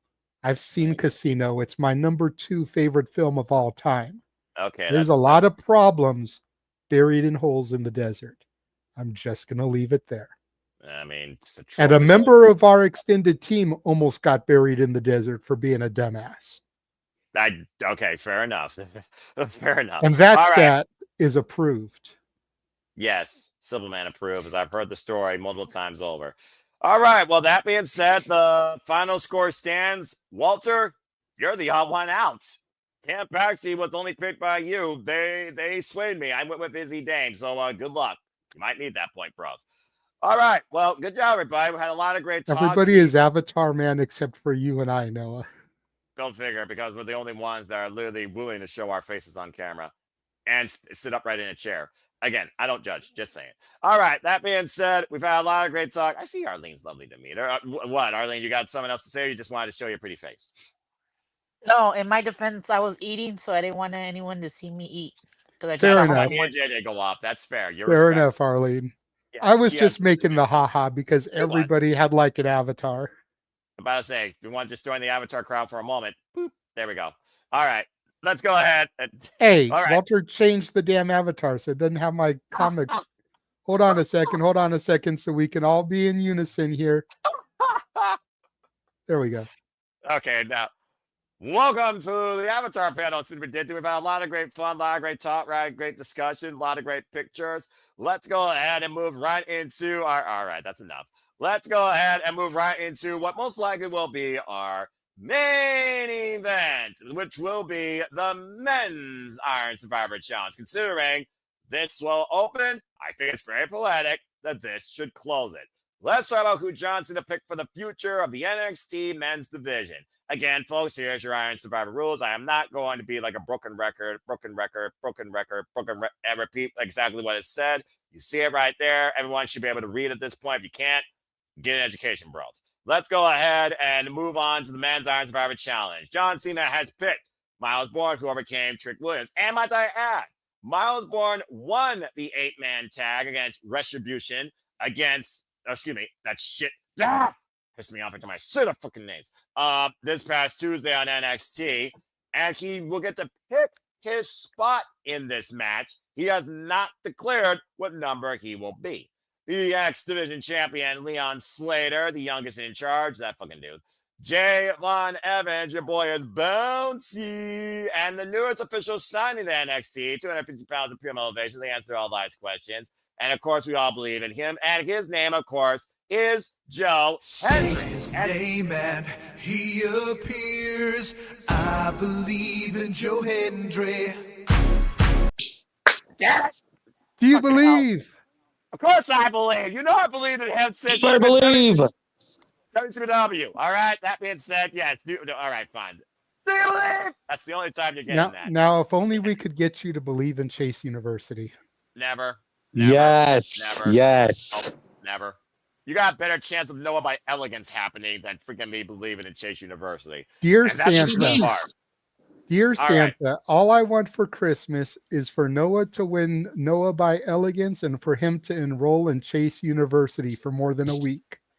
I have been good I this year. agree. Sincerely yours, the Simply Reliable Studios. Santa is going to not answer that letter, and someone's going to throw that into the freaking fire on chestnuts. All right, that being said, let's talk about the Men's Iron Survivor Challenge. You all know how this goes, all right? So let's go ahead and get our pick out of the way. But let's go ahead and talk about these men for a little bit. Miles Bourne did previously challenge the ruler of family earlier this year, his first breakout opportunity for the NXT Championship. Leon Slater with a huge opportunity here, carrying the cornerstone of TNA Wrestling, one of the last real champions standing of TNA. Well, actually, I'll take that back. Now Steve Maclin, Frank Kazarian, Leiling Lee, and Leon Slater are the real champions of TNA Wrestling, not relics of the past either. We also have, of course, Jay Von Evans, this boy endorsed to be the future by the Viper himself, Randy Orton. Countless opportunities this year, not only for championships in NXT, but also opportunities for the United States Championship. And, of course, he even took on the Viper Randy Orton in a match. And there's not enough things we could say about the most viral sensation of the year of the wrestling business this year than the former TNA World Champion who went to WrestleMania with that title. And that, of course, is now the newest sign in NXT, Joe Hendry, which, of course, believes in Fia Hale for what that's worth. So you know how this goes, folks. Pick your winner. They will challenge for the NXT Championship, I imagine, at New Year's Eve. The key thing here, though, we do not know what Miles Bourne's going to pick. In 25 minutes, is it better to save yourself for later, or is it better to start? We saw Trick Williams pull a bigger miracle than LeBron James in the Miami Heat when he scored 4 damn falls in the span of 2 minutes. I still can't believe the fuck we called that. And of course, the ruler of Themi, he was surprisingly put in, got 2 falls within a minute when he was already up 1, and won the damn thing. So you don't necessarily need 25 minutes to win this. You just literally need a few seconds and the right opportunity to get ahead of the field. So strategy is key, especially considering all 5 of these men are going into this match excuse me, 4 of these men are going to this match for the first time ever. Javon Evans is the only one with previous Iron Survivor experience and loss. Let's go around the horn and see what y'all think here. First and foremost, we went counterclockwise. So this time we're going to go counterclockwise as we meet this deadline, which means, JJ, you're first. JJ, what do you think here? Who's your men's Iron Survivor this year? Am I coming in clear? Of course you are, sir. Okay, because my headset got disconnected. I've said before that tends to make me go roboto, so I just wanted to make sure. You are affirmatively clear. Go ahead. I got Miles Bourne. Really? Yep. Huh. Do tell. I think ever since the storyline began to get him away from the NQCC, he's been pegged as the next big breakout star for NXT. And I hate to say it this way, but I think part of it is his disability. I think there's a lot of goodwill that the WWE could shine onto themselves by having a deaf champion. When you think about everything that's going on with the Vince McMahon thing still, when you think about the bad press that WWE gets for counter programming, I think Miles Bourne as a deaf world champion would be huge goodwill publicity for WWE. And the imagery of Miles Bourne and Stephanie Vaquer, each with world championships. Granted, he's just NXT, but the NXT championship and the WWE Women's Championship. Stephanie Vaquer as a former NXT Women's Champion, I say it still matters just as much, especially since all 3 brands are kind of assimilated into each other.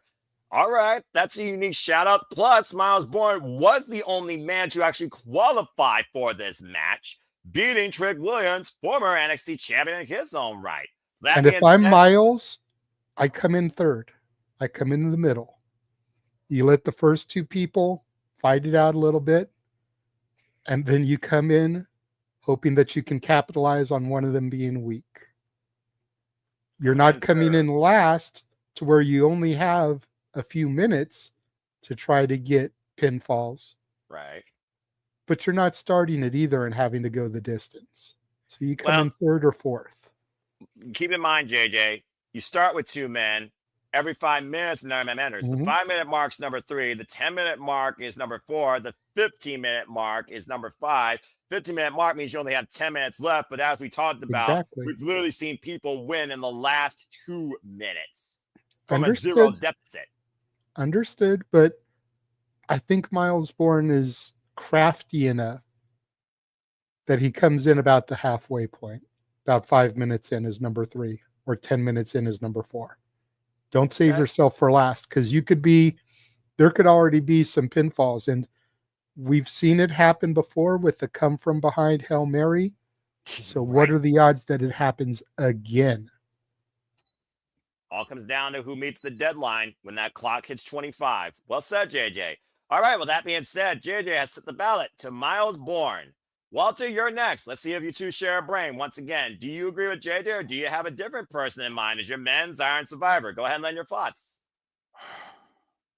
The fantasy booker and the booker in my head wants them to go so out of the box, but I know they won't do it. But what I would do is I would have Javon Evans win this thing, and then at Genesis, he turns in his opportunity and goes after Leon Slater's X Division title so we can get the actual match that we should have fucking got in the first place before WWE and that stupid... Okay, never mind. Tranquilo, mi hermano. Before they ruined it. 10% on the settlement, but let's keep our rage suspended for now. They can like make that back up by giving that one-on-one. He says, yeah, I know it's for the NXT title, but I'm turning this in because I really want to prove myself against another young OG. But then again, people will call me stupid for not going after the NXT title and doing that. So, but the True. the fantasy booking in me, I would do that. That would be so out of the box that I would praise them for doing something completely out of left field. But I'm going with JJ. As soon as this is announced, I thought it was all Mr. Bourne. And it's definitely for those reasons. WWE could definitely use some of those points in terms of out there in the internet, because Lord knows they need it. So yeah, I think Bourne wins here, and it's going to be close. It's going to be strong within. Everybody's going to have strong performances, but I think Evans and Slater are going to have true breakout performances. And I think, if I'm going to be honest, the reason I don't go with Joe Henry, I think he's pretty much going to be in NXT for a hiccup. He's going to have this little fun with Thea Hell, and then it's right up to the main roster. He's too valuable to them. They're not going to let him stay in NXT too long. So he's already been at WrestleMania. He's already been in Rumble. I feel like they're going to shoot him right to the main roster pretty soon. So that's the only reason I don't go with Joe Henry. So I'm definitely going with Bourne. I mean, we said the same thing about Jordan Gray. She's still in NXT, but the jury is out who has been actually used more across the entire wrestling scene. JJ, I do see your hand. That being said, we got 2 Miles Bourne, but what do you want to add before we go to Emmanuel? Let's not forget who Miles Bourne beat to get into this match. Multi-time world champion. And might I add, I believe he was last year's, he was 2 years ago, the Iron Survivor. He was the Hail Mary that got 4 pinfalls in fucking a minute, I think, which I still couldn't fucking believe. I think Jeff passed out on that, actually. Dude, he was in the penalty box like 2 minutes before he got released when there was like less than 2 minutes left out of the penalty box. He was in the penalty box for most of the damn match. The Brown Breaker speared him into oblivion. And by the way, I just also want to put that out here. To your point, Walter, we do have that X Division Championship match inside here. If we can get that just for 5 minutes, I might feel a little bit relieved from the past. But still, fuck Retribution, fuck this brand for what they did to Bound for Glory. All right, that being said, if they do that out of left field shit that I suggested, I bet you would respect and say this is my NXT again. That's a high bar that you would almost put out as a Christmas miracle, or my heart would actually grow 3 times that day type shit. And I also am just going to say this as Aaron Riff, quote unquote, highly unlikely in all likelihood. If the Grinch's heart can grow, yours can too. Bah humbug. That being said, you're lucky I didn't say the other 3 words I was thinking about, considering what we're talking about here. All right, 2 Miles Bourne. Emmanuel, you're next. So you guys, your man's Iron Survivor. Go ahead. Noah, what happens if my prediction does come right? If Ricky Saints does take out somebody, does my prediction not count? I look at what's on the graph, okay? I don't look at what's in Bizarro World in your brain that Morgan Freeman doesn't narrate. Focus on the graph, bro. I know. I'm just saying, like, what if let's say, like, for some reason I am right or Ian's right? What happens? This match does not count, right? If the match field changes, the match will be thrown out. Okay. Thank you. So, it doesn't matter what I pick, because I still believe Ricky Saints is going to appear. But bloody hell. If I had to die on this proverbial mountain. Yeah. But if I had to pick somebody... Yeah, let's talk about the what if in actual reality, all right? If you had to pick... Joe Henry wins and turns heel. What? He becomes... Yeah. Joe Henry's going to become the new leader of Dark State. If you cannot beat him, join him. Didn't Joe Henry say that, Noah?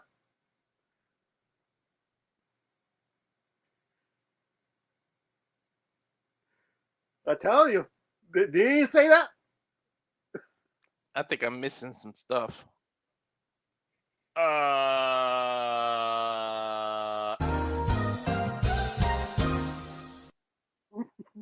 And welcome back to this plane of reality where most people are normal, but Morgan Freeman forgot the anomaly known as the Emmanuel Dominguez, who believes that Joe Henry turning heel and joining Retribution should be the way that WWE goes to 2026. If WWE fucks Joe Hendry, then this It company wouldn't be the first time. death. It wouldn't be the first time that he fucks up somebody. But Joe Hendry, dude, you literally are resetting the only good thing WWE did this calendar year. Are you fucking kidding me? Okay. I drank champagne for the first time this ever. Am I still drunk? Am I hearing this correctly? Okay. Emmanuel goes with Joe Hendry going heel. Charles, I can't. Charles, your thoughts on the men's Survivor Challenge? What? First off, Emmanuel, are you out of your damn mind? No. Early, Yeah, go back. Early, are your brother crazy? What the hell? You know the answer to that question. What the shit?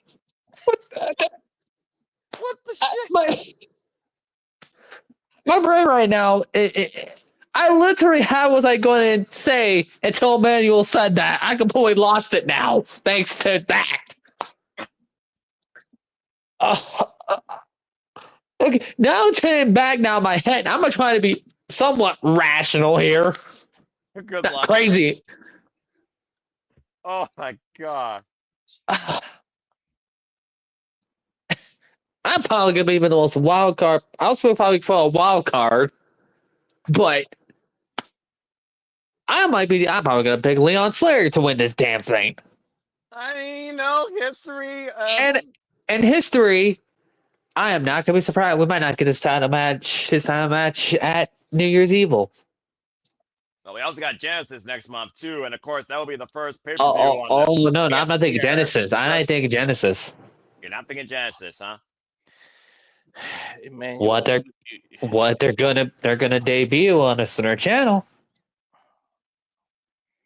That's why I would that's do fair. it. That's why I would do the Javon thing and then debut that and then get the X Division title on there.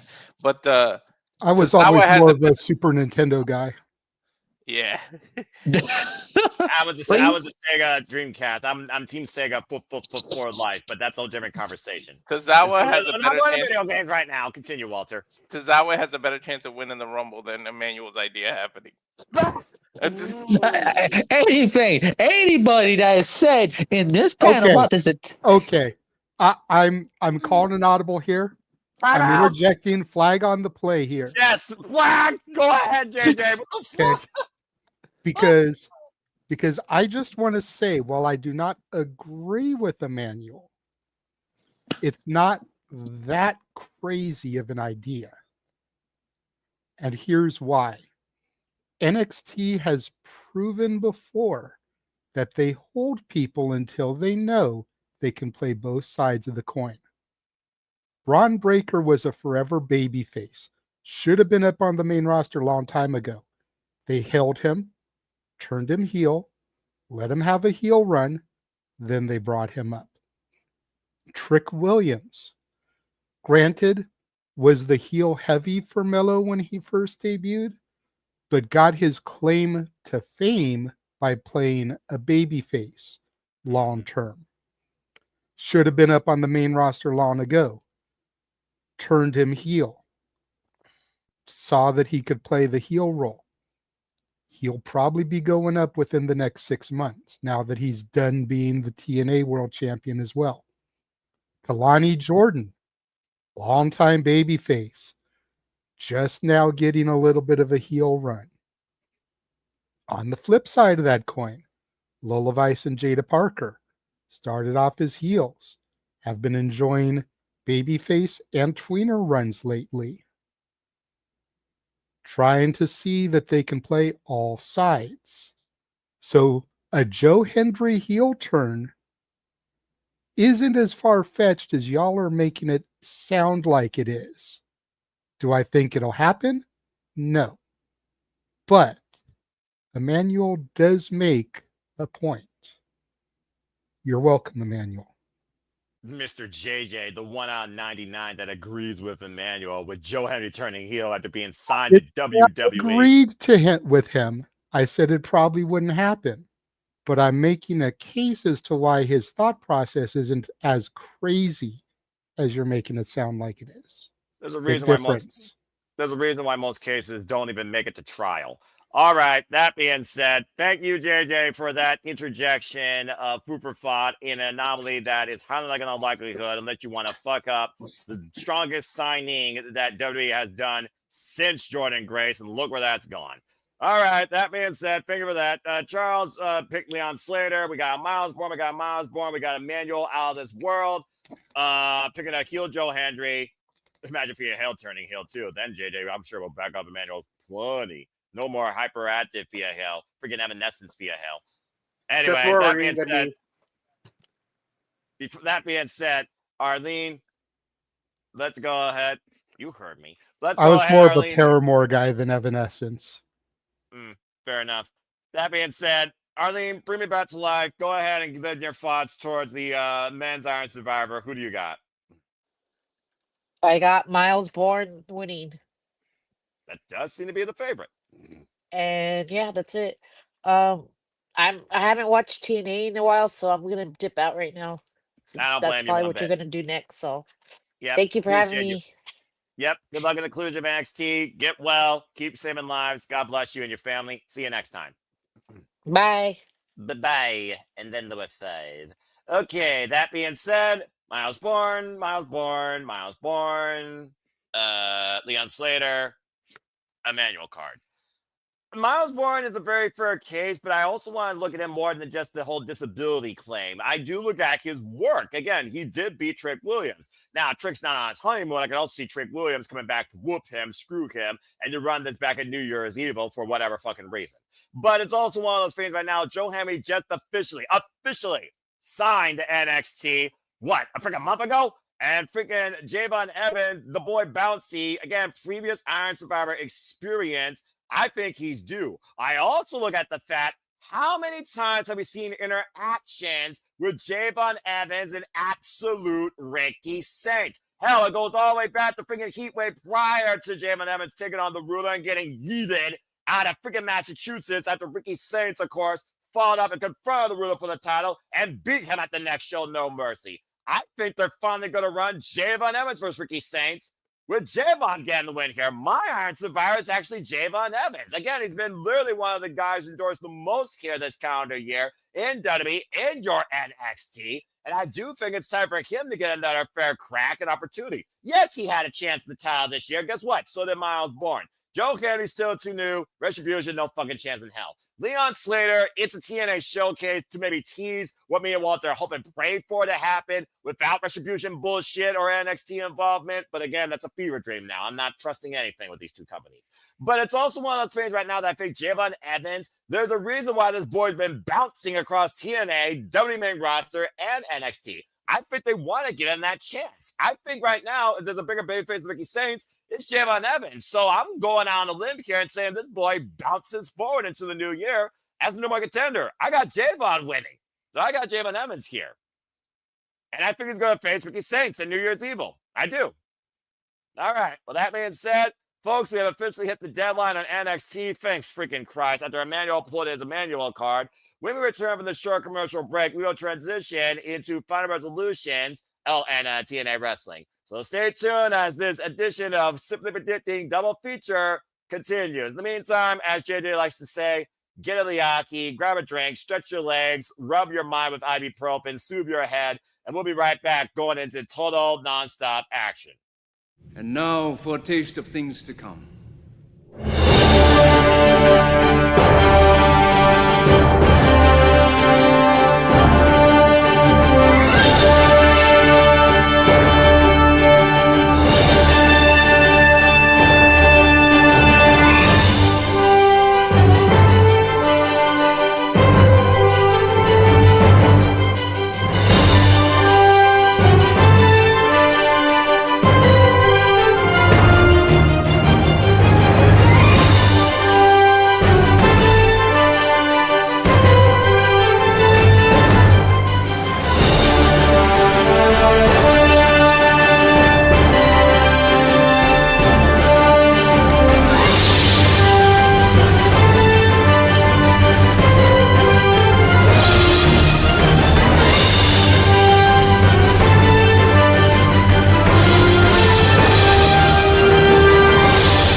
And as always, here in the Simply Reliable Studios, we truly encompass, embrace, celebrate, engage, react, pontificate, and of course, look forward to bringing you all the coverage we can to all of the wrestling. And welcome back here to the special edition of Simply Predicting Double Feature. As of course, we are covering TNA Final Resolution, and we just got done wrapping up NXT Deadline.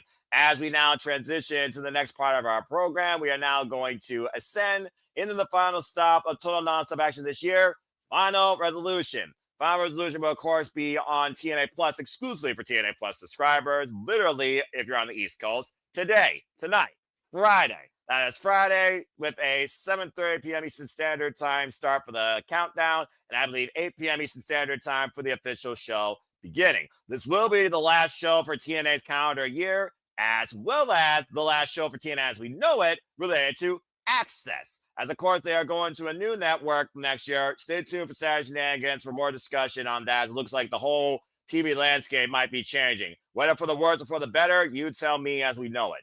I don't know if I'm going to feel breaking news.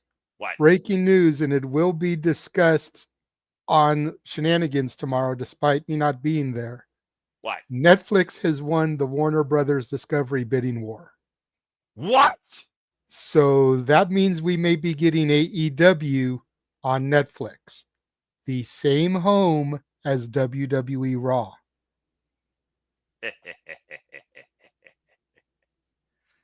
Well, I wonder which one I'm going to only watch most of the time. But I also do wonder what this means for deals. End of the day, may be good for the business and not for the suits. Ugh, keep that void. The drink's awesome. The person, questionable. Well, there you have it, folks. Again, the chicken suits won again. TV merging as we know it. Warner Bros. Discovery and Netflix are in bed together. Hopefully they don't give each other an STD. Well, thank you for that, JJ. Stay tuned for more of that on Saturday Shenanigans, folks. I'm in for a long Netflix Hosted by the simple man, Noah Foster. Why am I the freaking host of a business talk? This is an MSNBC. Netflix got to be like $90 an hour in a fucking minute. Will you stop that? $90 a month, I meant.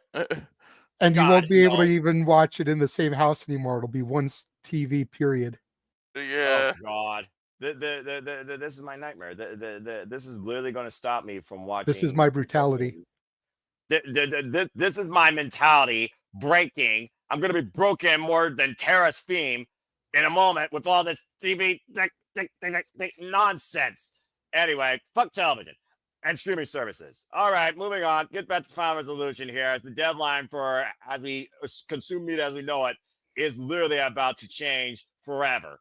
Let's go ahead and talk about Final Resolution. We got, 10 matches here, and most of them are a Timu Outcast NXT Invasion angle, where this might as well turn into the new Survivor Series. So let's go ahead and get right into it, all right? What the fuck is some of these matches I'm looking at here? And how is this guy? You know what? No, I'm not even going to go there. Not going there. I'm going to be... I'm going to say this at the outset, and this is the only time I'm going to say it unless somebody here pisses me off. Go ahead.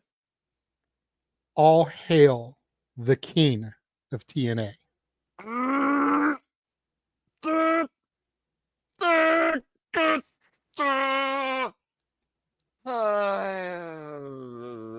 Internal investigation still going on as we speak by Carlos Silva. Sure, it fucking is. I'm freaking sure he's putting in his best Dick Tracy impression on finding out who the real culprit of this inside angle is with that wretched roach, Robert Okay, moving on. Thank you, JJ, for that subtle thought. It's, of course, in our main event, unlike NXT for the first time ever, for whatever fucking reason. Of course, the TNA World Championship, I expect, will close the show. So let's go ahead and look at what I believe is going to open the show, because it always sets the pace. The cornerstone of TNA wrestling. And we'll see how much this boy bounces into momentum ahead of Deadline, because, again, TNA falls before Deadline. So let's talk about Leon Slater taking on AJ Francis for the TNA X Division Championship. Why the fuck is this a thing?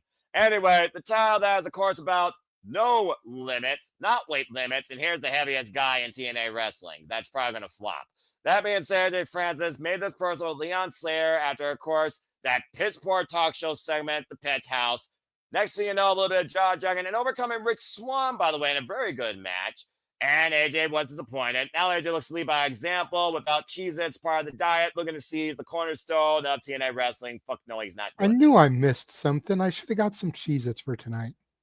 Oh, AJ's all alone after what happened on Impact today. AJ's all alone too. He doesn't have backup anymore. About damn time Casey Navarro and Rich Swann get a fucking brain, considering this guy is nothing good for them.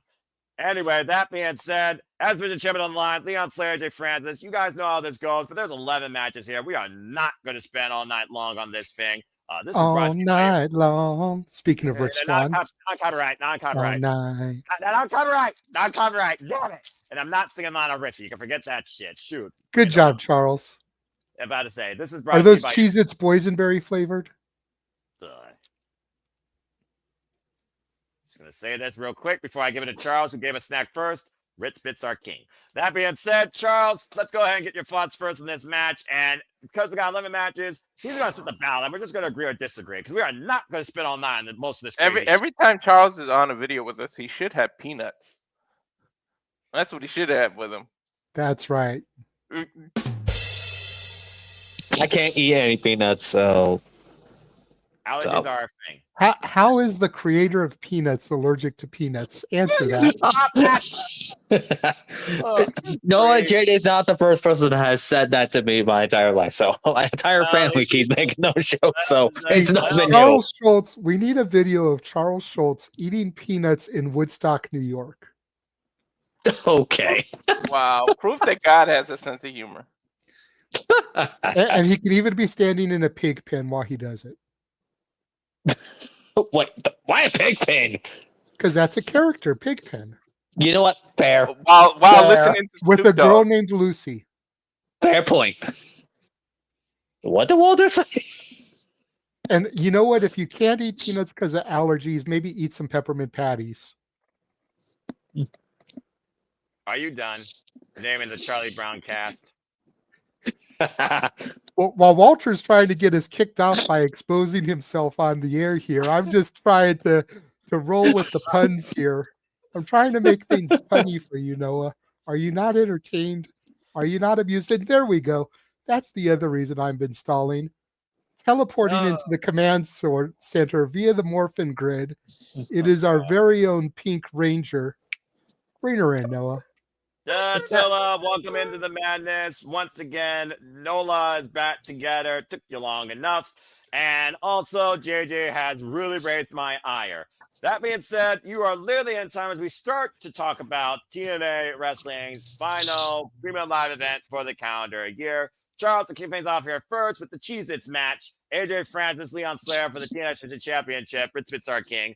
Charles, go ahead. Then we will go to the fair lady. Not talking about Charlie Brown characters. Go ahead, Charles. Nothing. I like how Noah's getting more upset about that when that should be towards me, but okay. And I'm just enjoying it. That's number one.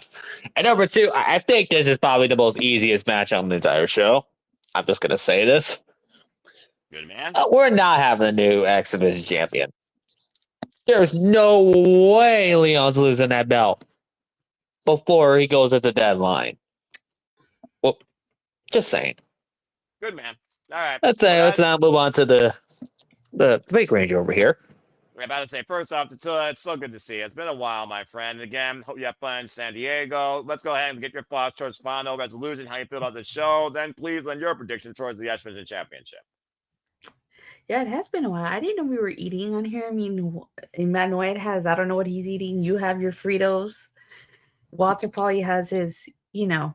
Well, I mean, we are talking about the king of Cheez-Its here. I'm just saying. Anyway, continue. Leon Slater versus AJ Francis. I like Leon Slater, but I honestly would not mind a new X Division champion. I think it's time AJ Francis wins some gold. He hasn't had gold since he was digital media champion. I don't know if he'll lose it here, but I definitely wouldn't mind seeing a new X Division champion. I'm pretty sure Leon Slater is going to win, but I'm going to pull for AJ Francis here just because even though I'm poor and have to fly economy, that doesn't mean I don't fly with first class. I'm in the back while they're in the front. All right, fair enough. Well, at least he's not taking your money away. All right. You know what? Again, I appreciate the slow demeanor, but no chance in hell. Okay. That being said, yeah, I don't think anyone's going to give AJ Francis a chance at the X Division Championship, let alone goofballs say, Emmanuel, I swear to God, freaking winning the X Division Championship. So let's go ahead and open up the poll to see if someone disagrees. Going once, going twice. The ayes have it. Okay, that was easy. You should get yourself a little hammer thing. Gavel. Yeah, there you go. You know what? As far as giving AJ a chance in hell, I'm with Dattila. I give him a chance in hell. I wouldn't mind see him with some gold again. I just don't think it's happening here. All right, fair enough. Okay. Noah doesn't want to deal with the bullshit that Emmanuel pulled on us earlier, which I side with him on. He said that Joe Hendry is going to win Iron Survivor and turn heel in the process. And join Dark State. Yeah, and become the leader of Dark State. Okay, that's a little far-fetched. Yeah, he said that. But as I pointed out, as far-fetched as it is, WWE and NXT has a tendency of keeping people in NXT longer than they need to make sure they can work as both a face and a heel. Braun Breaker, Obafemi, Trick Williams, Kehlani Jordan all come to mind right off the bat. So it's not out of the realm of possibility that they'd want to see Hendry as a heel. I just don't think it's happening. And also, Joe Hendry did say that if you can't beat him, join him. Career suicide for the most motivational man in the wrestling business to join those freaking... And Walter and I have been calling for an exposed leader of Dark State since they started invading. Joe Hendry has been in and out of the company the entire time that they've been there. So while we thought that Trick was a better leader, it's not out of the realm of possibility that it could have been Joe Hendry calling the shots from the shadows. Career suicide is like... I would say the songs he would create as a heel would be fire. I was gonna say he could pull a Sami Callihan. Remember when do you remember when Sami Callihan infiltrated Violent by Design or yes. Violent by Design? Yeah, so it could be that. Yeah, but that would be more creative than what NXT would do with this retribution bullshit that already ruined Bound for Glory. I don't need the ruining anything else. I still can't take Dark State seriously. No one should. Anyway, let's go ahead and move on before these guys piss me up anymore talking about Dark State. If I hear Dark State one more time, I swear I'm going to go on to a rant that's going to chastise WWE. Yes. Is it going to put you in a dark state? Are you gonna be the or will it put you in a state of darkness?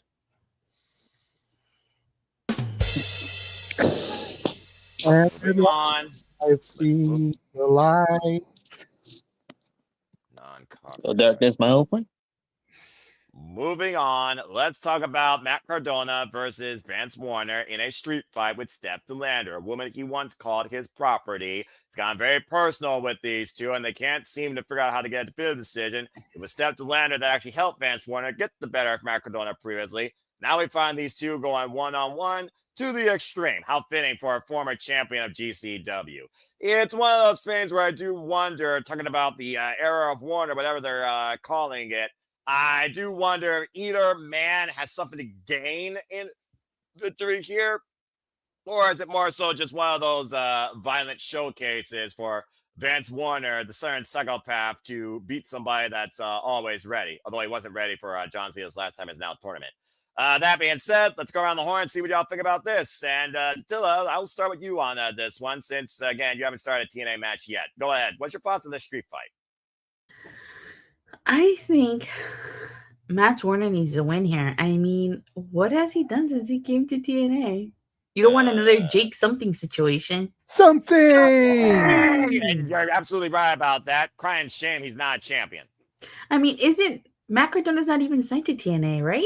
I So don't think he is, honestly. Mance Warner should get the win here.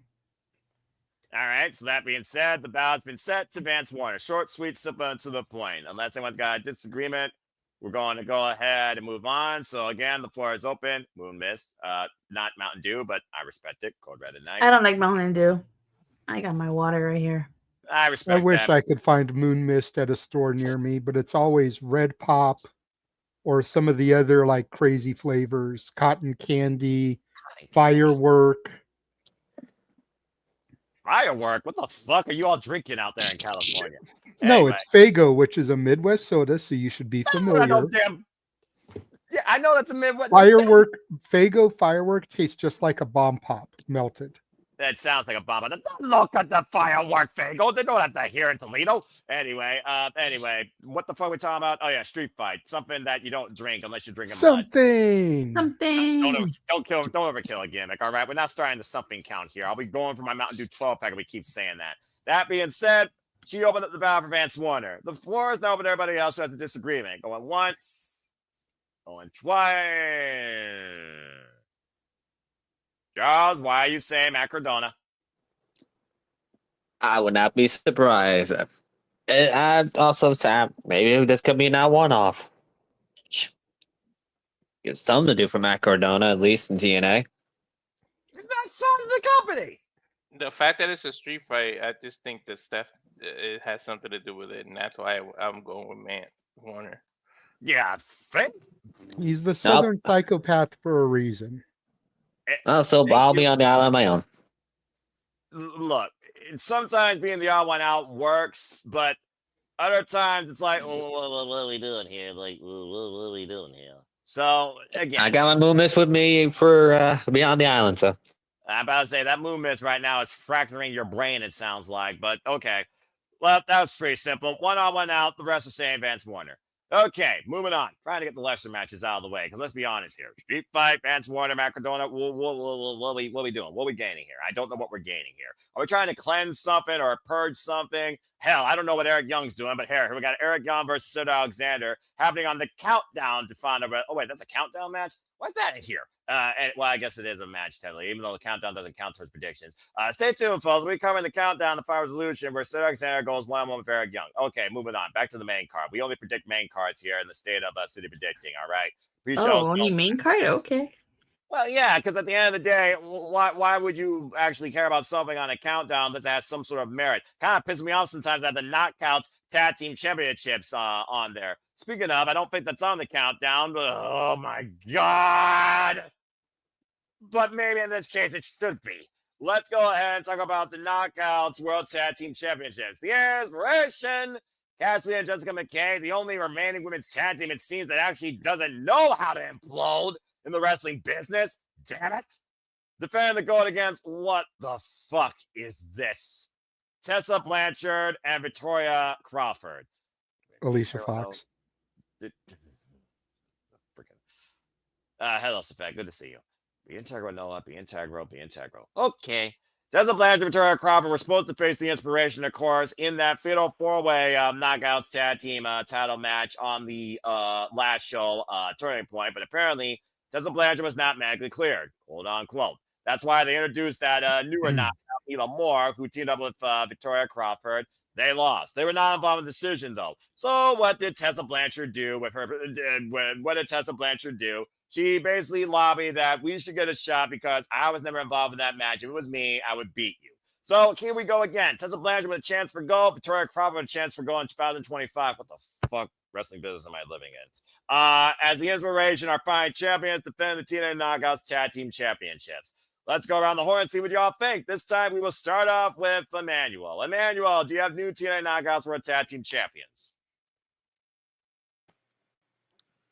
I don't want to piss you off, Noah. Look, I'm already pissed off enough, so there's nothing else right now that matters right now. My blood pressure's probably already through the roof, so just be honest, all right? At the end of the day, this prediction is about honesty. Yeah, I'm being honest. Like, I really don't want to say those words. Say it if you think it's going to happen. It's your point on the line. I know. Like, I think it's going to happen. Tessa Blanchard, Alicia Fox, gets the title. Fox. Botch. Yeah, Alicia Fox. Like, I'm not gonna remember her name. Alicia Fox. Yeah, Fox. She's right. the Julia artist formerly Crawford. known as Alicia Fox. Okay, just it's not like he's calling her some different name. It's still No, the it's a same flocks. person. He's not even saying fox. He flocks. Last time I checked, birds flock. Foxes walk. Anyway, continue. It's Bishop Helmet, so it might have sounded like that, no, but yeah, Fox. Okay, fair enough. What does the fox say? That's what it says. And Alicia Fox is a sheep, so she does flock to Tessa Blanchard. So yeah. Damn. she's a black sheep, but she's a sheep. Well, even that needs to be shaved. Anyway, continue, Manuel. Yeah, it's one of those things like Carlos Silva needs to show the people that Tessa Blanchard ain't racist. And that's the only reason why we're going to have new tag team champions. Unfortunately. That's a Christmas miracle. That's a Christmas miracle that's never going to happen. People don't forget that type of shit. And they don't forget You know her husband's Mexicano, right? They're not married anymore. Well, whatever. She still married him. I know, but people don't know that. Like, it's one of those things. Anyways, but yeah, it creates heat because Tessa, they very tolerate her, so why not? New woman tag team champions.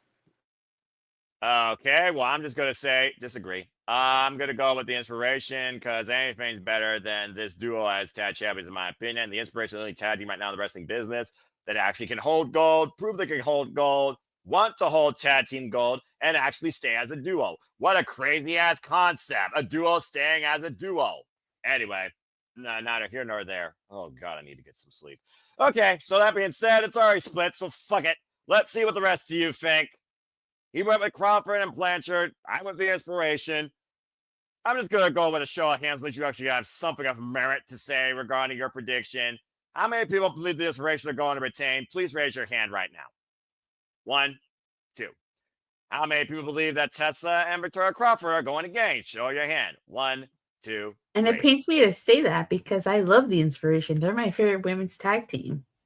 Thank you, Datilla. There's a reason why you're my friend. And I can't believe we're literally split down the middle, top row, bottom row. What the fuck are you? I'd just rather them lose to another legit team, like not some put together like. The problem is that there aren't any legit teams in professional wrestling right now. Damn it. That's true. I mean, they got Harley Hudson and the other chick. They got the Myla Grace.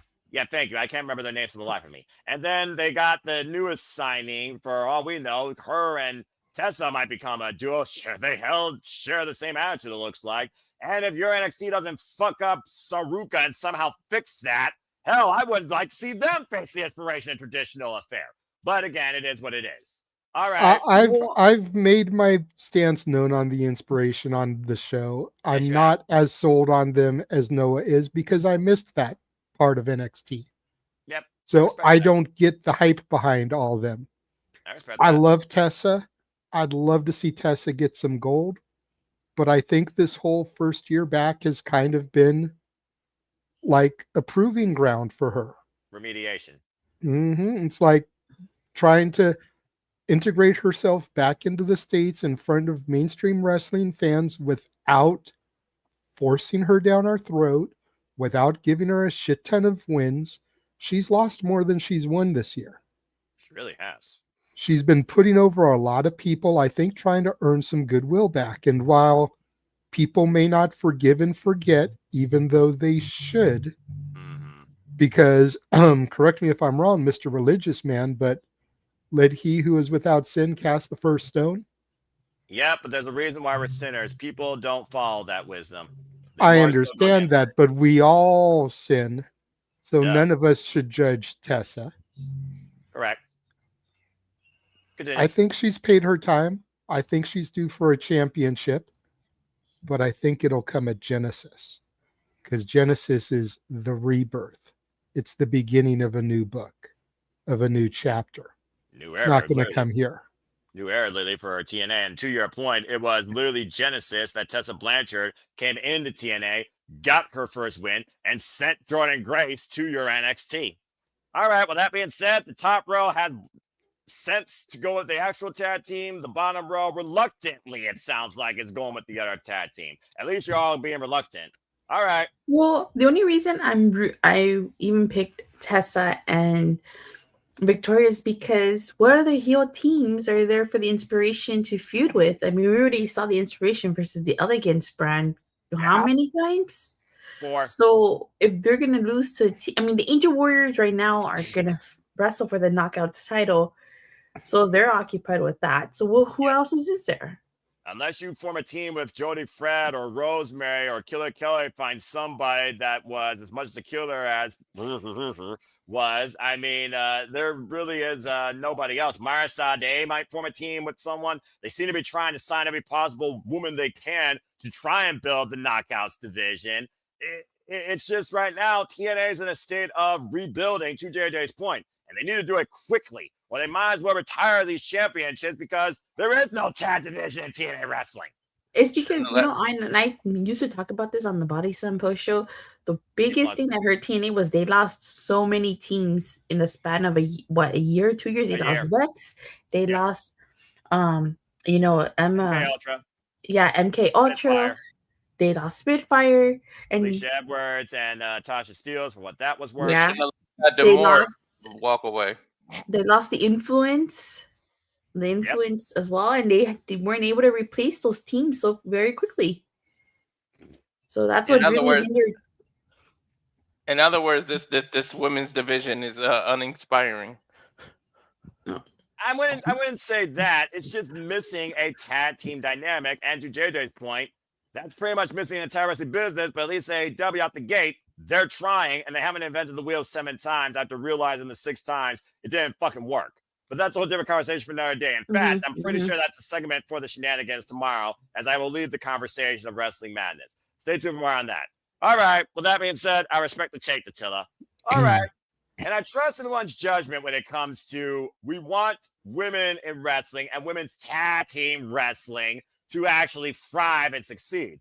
But do you smoke them if you got them, or in our lead, do you trust? Because now we have an 8-man tag with the Rascalz at full strength against the Order 4. I'm, of course, talking about Myron Reed, Trey Miguel, Zachary Wentz, and the return home, Desmond Xavier. There's a name I probably would never say again. Going up against the Order 4, the Great Hands, JJ's future tag team champions. Not yet. Jason Hotch and John Skyler, Mustafa Ali, and Agent Zero? Okay, this just got a whole lot more interesting. Well, straight up, we saw the Rascalz, of course, how strong they were at full strength at Turning Point when they beat the system, much to my surprise, honestly. And we've also, of course, seen the Order 4 as a much more united front, but of course, they haven't been able to really rebound as a family or a unit, whatever the fuck you want to call them, since their loss at Bound for Glory. Truth be told, they won the trios match at Turning Point against the Hardys and Alexander, but this is the Order 4. Yeah, exactly. This is the Order 4, though, of course. And as we recently saw, Myra Reed, of course, fell victim to the numbers game that the Order 4 loves to use. And now we have the secret weapon in ring action for the first time ever. Straight up, 8-man tag, folks. Rascalz, Order 4, who do you go with? This should be interesting.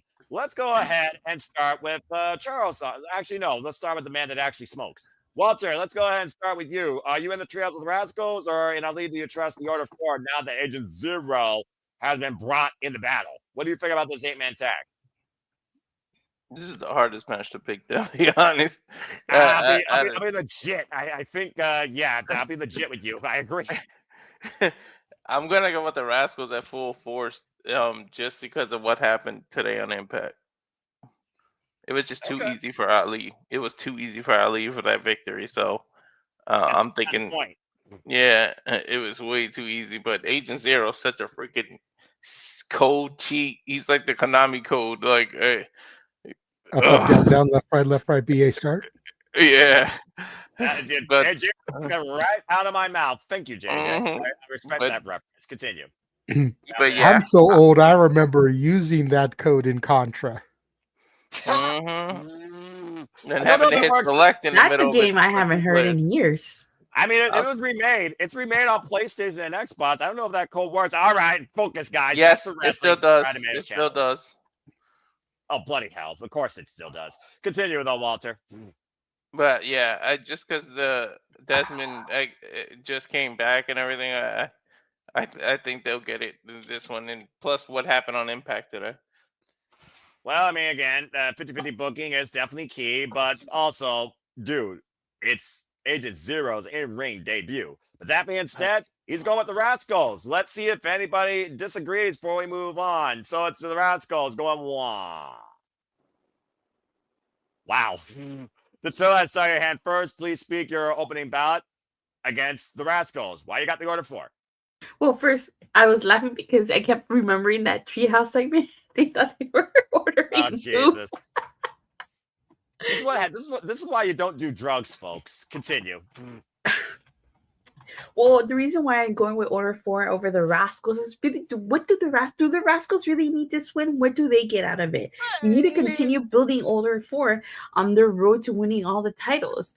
So I got to go with Order 4 here. You know, if Mustafa Ali is going to end up being champion and the Great Hands are going to beat the win the tag titles off the Hardys, they need the momentum. They need to start racking up those wins. So I got to go with Order 4. Sounds like she's literally trusting in Ali to lead. I do trust TNA Ali. wrestling. And besides, the Rascalz already defeated the system. They don't need to defeat the Order 4. And the Rascalz are not going to hurt if they lose to Order 4. All right, fair enough. Faction warfare and full display. Okay, great polarizing thoughts there. Charles, I did see your hand next, and you're actually on camera. What do you want to add to this? And then JJ was clearing his throat, so we'll see if he has a counterpoint because I didn't see his hand, so sounds like he's going with the Rascalz. So That was a burp. well, excuse you. Not Anyway. not a clearing of my throat. Oh, well, either way, as long as you're all right. Charles, go ahead and clear your throat. Why are you also agreeing with Attila when it comes to the Order 4? Similar sentiments? You got something else to add? And I'm just going to add to the point of what Till was saying with this. Agent Zero's first in-ring match. You really want him to lose? Well, I mean, he's a weapon. I guess he doesn't have to be involved in the decision. He's going to be one that gets the victory more than anybody Okay. to prove the point. And that's Ali we trust. Does Agent Zero need a victory? I don't even know if Agent Zero wants to freaking win anything here. Why is Agent Zero here besides protecting Mustafa Ali and his mission statement? It's freaking Mr. President. Let's just call it what it is. He probably would take a bullet for the man. Anyway, all right. That being said, JJ, you went with the Rascalz, right, man? Because I noticed you didn't go with your hand up. What are your thoughts towards the Rascalz needing to win? Again, faction warfare, Rascalz, first time together as a foursome, beat the system. If they beat the Order 4, I would consider them the faction in TNA wrestling. And Walter has GTS. See you all tomorrow. Appreciate you, brother. Stay tuned and make sure you fill out the form again, folks. Be sure to subscribe to the Rage for Wrestling. Again, California, even they get tired out there.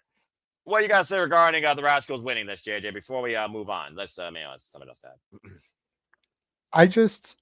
I feel like now that the Rascalz are at full power, I feel like there's nothing that can stop them. You know, I do trust in Ali, and Ali I trust. I've trusted in Ali since he came to TNA. I never trusted the system, but I've always trusted in Ali. Nah. You know, but and it to that point, it's taken me a while to come around to the Rascalz. I did not get into the Rascalz at first. But slowly, over time, I got into the gimmick. Maybe part of it is the fact that Desmond Xavier Wesley is now back over here and how much I grew to like him in my NXT. That could be a big part of why I'm full team Rascalz now. You know, it really took Zachary Wentz returning and teaming up with Trey again for me to start to come around. And, you know, him and Lee were teaming in NXT. So I think it's just the NXT guys returning home, so to speak, that have kind of brought me around to the Rascalz. Okay. All right. I respect all that. It is one of those things to represent. I kind of want to see the Rascalz continue this because it feels like for me, the Rascalz are on a reset. But again, engaging Agent Zero, that's the wild card here. And so far, no one's had an answer to him. And it almost makes you think of Omos and AJ Styles against the New Day. New Day sucks. When the freaking AJ Styles and Leon and freaking Omos, when Omos was finally unleashed, he won in emphatic fashion. I think this is something similar here with Agent Zero, and Gold's not even on the line. So I think that the Order 4 are actually going to win as well. All right. And Emmanuel also agrees with that there. So that being said, Order 4, Walter went with Rascalz, JJ went with Rascalz, Tatula went with Rascalz. No, Order 4. I just Order went like 4. this because I like the Rascalz. That's fair. I mean, you and I both do. Again, no Yeah. one. I mean, unfortunately, I don't got them, so I can't smoke them. You know. I'm straight edge. I don't smoke. All right. And the fact that I drank champagne was to just celebrate. And also, that stuff was dry as a bone. That was anyway. What's up, Emmanuel? I do see your hand up real quick. Didn't Agent? This is Agent Zero's second match because technically he was in the War Games TNA style. And not an official participant. Let's just put it out there. I mean, he was the counterpoint to Moose, and then Moose speared him with a chain across his chest. I'm just saying. And he wasn't pinned. All right.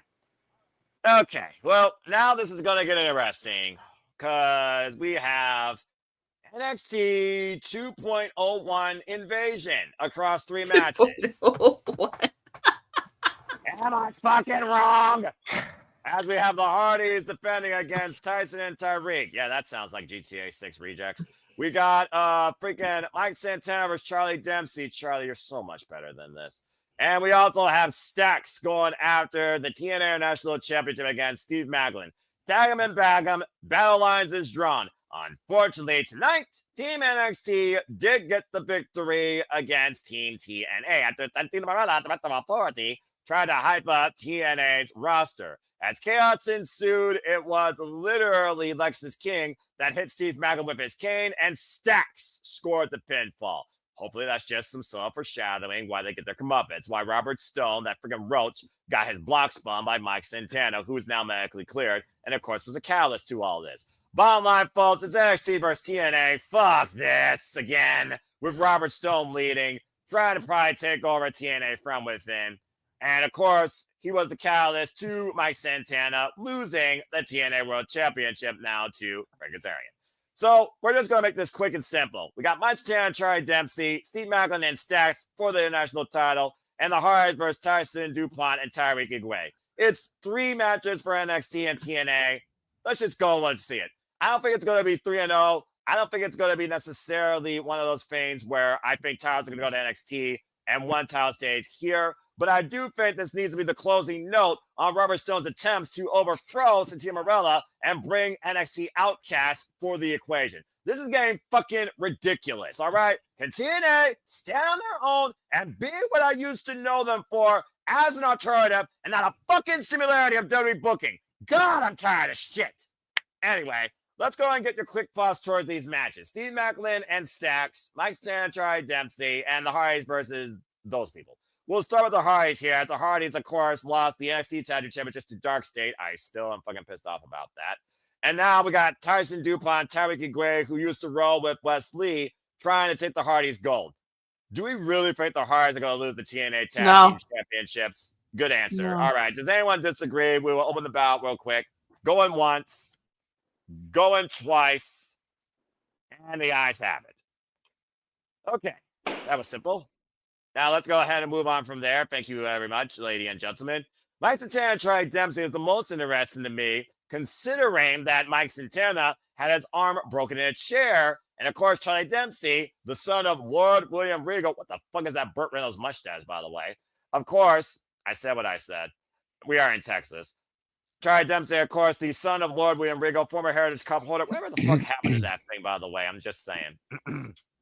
Now finals was going one-on-one against the former TNA World Champion. This might be a sleeper of the night, honestly, but I don't know. I do consider, though, the condition of Mike Santana's arm and also the fact that he did get the win on TNA Wrestling, foreshadowing, fuck me, which could involve Lexus King or even Robert Stone getting involved here. What does it take to kill that friggin' guy, friggin' survive nuclear warfare at this point?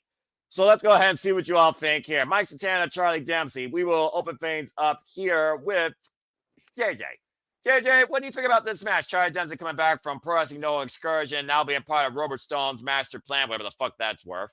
And Mike Santana, of course, he's now trying to send a message against NXT after everything was put on site after their friggin' plan to get the title off of him as this internal investigation continues. You got Mike Santana or Charlie Dempsey winning? This is a hot take. I got Charlie Dempsey. Interesting. Let's go ahead and see if Mainly because two reasons. Number one, this is the only of the three that doesn't have a championship. Correct. So it's the one that TNA can afford to lose. That's kind of two. Santana recently lost the title to Frankie. Yep. While yes, he should be on the upswing trying to get some momentum back, it also would be understandable for him to eat another L here, have a little bit of a downfall after losing the title. Yep. 3, Gold Rush, week 2. Charlie Dempsey returned just in the nick of time to catch Ren Sinclair. Mm-hmm. Ren was on the apron trying to help Kendall and got bumped. Charlie Dempsey arrived through the crowd just in time to catch her. Ren Sinclair is a Texas girl as well. I think she may come out and help Charles. Oh, I see what you did there. You got Ren Sinclair crossing the line. Possibly Kendall too, since she is part of the Ren QCC. All right, fair point. Okay. And it gets a little bit of cross promotion ahead of Kendall being an Iron Survivor the next day. Kendall and Ren actually could be a tag team, honestly, based on what I've seen here. And that might be what TNA actually needs for the Knockouts. And that's be actual worthy challengers for the Inspiration, in my opinion. Okay, fair enough. That being said, he's got Charlie Dempsey. He's got NXT in this one. Does anyone have a disagreement? Going once, going twice. Emmanuel. I'm sure it's not just, Latino, Puerto Rican pride, but I'm sure Walter would echo those similar sentiments because Walter's been... I don't know. I'm about to say I don't know. Anyway, I'm just putting it out there because, again, Latino. What do you guys say regarding this match, Emmanuel? Why are you going with Mike Santana? Even though, I kind of agree with JJ, his logic, I fully understand it. It's just, for me, Mike Santana, it's better than Charlie Dempsey on paper, right away. Even I see NXT versus TNA, I don't see it. It's just one of those things. If the rumors are true that if the partnership is done, then TNA really needs to have a clean sweep, basically 3-0. But then again, rumors are rumors. It could be all wrong, and the partnership will continue after the deal. But I just say, what if they're right? Then this more makes sense. Let them have a clean sweep. Let the TNA NXT thing fade out, sadly, and move on. All right. JJ does have his hand up. JJ, what do you want to add towards this?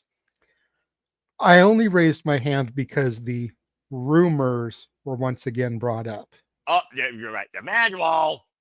No. I'm going to counterpoint here because I'm not going to be here Saturday. I'm going to be at GCW, so I'm not going to be able to interact on shenanigans. Fair enough. Go ahead. Let me ask you this. Two things I'm going to bring up to counterpoint. Okay, number one, since you want to keep bringing up the rumor when this all first started was that WWE and the TNA agreed to a long-term deal. 1 year is not long-term. You think long-term, you think 3 to 5 years. Correct. That's what most wrestler contracts are these days, is 3 to 5 years. Correct.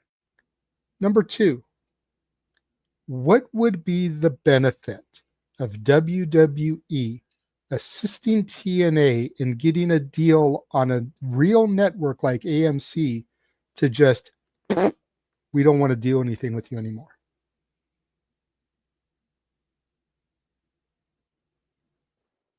If they didn't care, why try to get them on a decent channel? Especially since they didn't move to Wednesdays to counter program AEW, which is what Sapp and Alvarez and Meltzer were all saying was going to happen. They're going to get them a TV deal and put them on Wednesday. They're still on Thursday. So I don't see a point in sticking your neck out there to get them a TV deal and then, okay, we did our job, deuces. Yeah. At the end of the day, you hold on to them because they're still an additional developmental territory. You've already got Jordan Grace. You've already got Joe Hendry.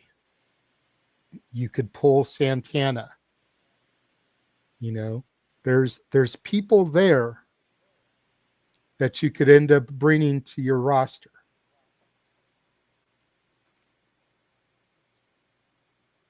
Thank you, JJ. Okay. That being said, bottom line, folks, we close the book on that conversation with this. Rumors are just rumors till proven factual.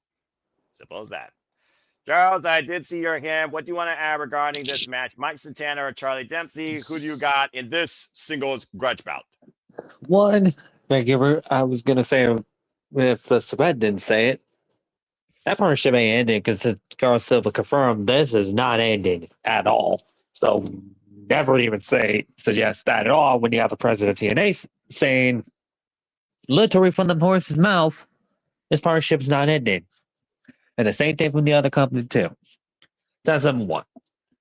Number two, I am agreeing with JJ. Tyriek Dempsey's winning this match. Wow. Right. And also, to be fair too, I still think Mike's going to get the belt. I am not going to be surprised it's not going to be a Genesis. Give him a freaking month-long run. Okay. No. I'm thinking Mike's going to get the belt at the premiere on the new network. Oh, that'd be interesting, actually. You want to start the new run with a huge momentum? It's one of the ways to do it. Want to kick it off? Well, kick it off big. That's fair. But until then, Mike's losing this match. I mean, again, we also, he may be clear, we also don't know the condition of that arm, and Charlie Dempsey is a bloody techer, a freaking submissionist. I did see your hand. You got something to say real quick before we move on? Yeah. First, before I start, I just want to say, when Charles said number 2, it reminded me of the Coney Kids Next Door. Number 2. Oh, God. Thank you. If someone didn't get that, I would have been shocked. I would have been a little bit sad if someone didn't get that reference. But thank you, Taylor. Rest in peace, Cartoon. Rest in peace, Cartoon Network. Continue. So I have to agree with JJ on this. I could see Charlie Dempsey taking the win just because I feel like with Mike Santana, they could go the Josh Alexander route. Remember when Moose robbed him of the title? He didn't face Moose right away. So I could definitely see them having Mike Santana,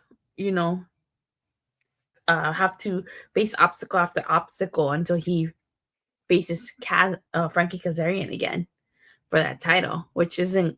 I don't think it'll happen at Genesis, but maybe Rebellion. That's where Josh got his redemption. You're reading my mind, Attila. I honestly think that Mike Santana is going to be on. I think with Mike Santana, he's been one of those that we've been following on the journey, and now they're taking us on another journey. Now, is it too quick to do that back to back? I would say so, but based on the fact now that he truly is at the bottom again, but his spirit's not wavered. I think people might embrace him more. So we'll see. Yes, JJ, I do see your hand. But you gotta say real quick.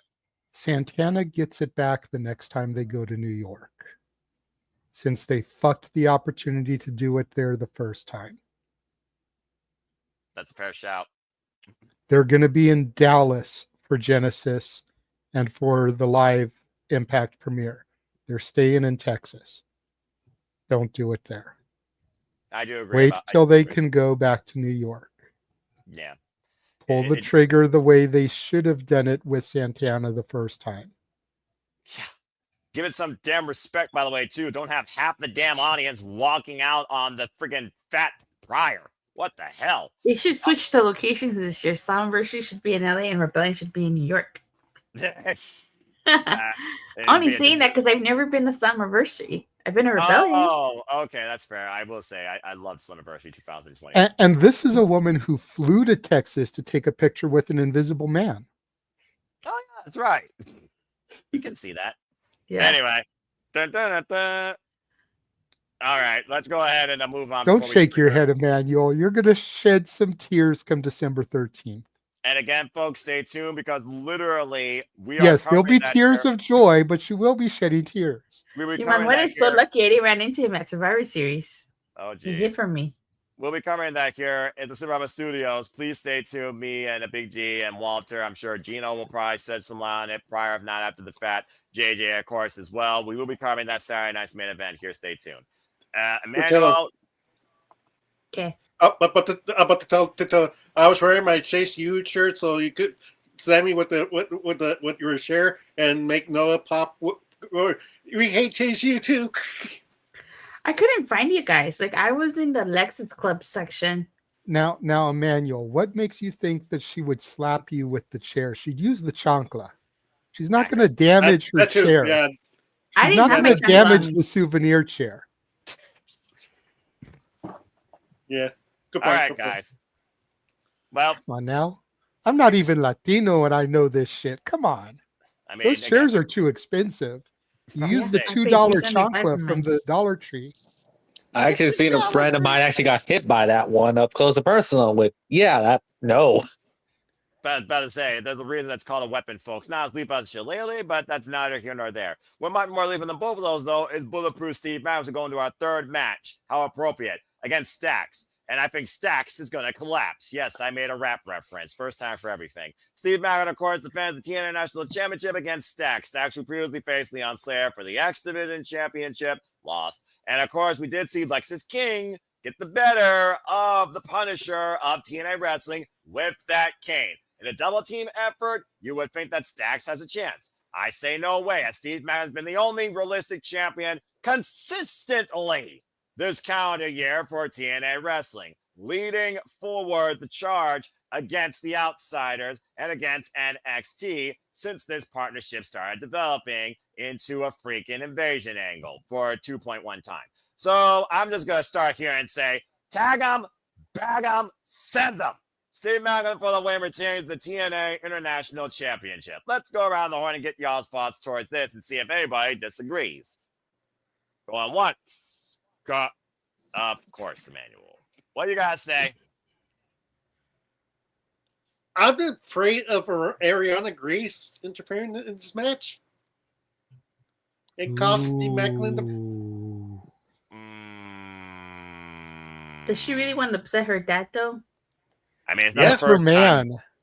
It's her man. This is the problem with the freaking teens and adolescents where they go against their parents for freaking blinded by love. They're fucking idiots. Yeah. What do I exactly know? Though? Yeah, exactly. Though with that reason too, like more reason why to do it. Like, what you gotta say to Tessa? No, I was say, I'm sure this is a hard match for Santino to watch. I'm going with Steve Maclin, but I'm sure Santino Marella is going to have a hard time with this match. His future son-in-law versus. Yeah. But about to say, Stax, for all we know, is just what most people are in America here when it comes to relationships: users and abusers. That's like if JJ's right, like say the rumors are false. This is the only match I could see happening because Dax needs something. Because once he lost the Heritage Cup, I believe, he hasn't been wrestling that much neither, so he needs something. Then this angle with Ariana Grace is just, he needs something. Yeah. You can go run a freaking Italian restaurant for all I care, or play the accordion on a street corner. I don't give a fuck. All right. That being said, thank you for that, Emmanuel. Again, TNA faithful for a reason. Steve Maclin, tag him, bag him, send him. And until that agrees. JJ is thinking, though, so I will let JJ speak before I move on. I don't think Charles disagrees with me at all either. So Charles says, all right, everyone wants someone to say, that's fine. You know what this is about? It's about conversation at the end of the day. JJ, what are you thinking?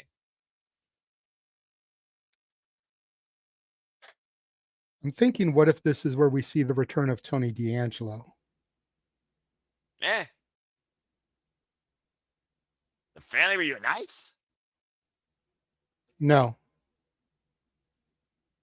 Tony D helps Maclin. Ooh. That'd be an interesting shout. It would add a new dynamic to this invasion because it would be an NXT talent helping a TNA talent. That would be a first. But, and I had to Google this because I didn't remember when Tony was on TV last. And I'm using Wiki here. We all know Wiki's fan edited, but Wiki said that on his final appearance, he was confronted by a shadowy figure in the audience.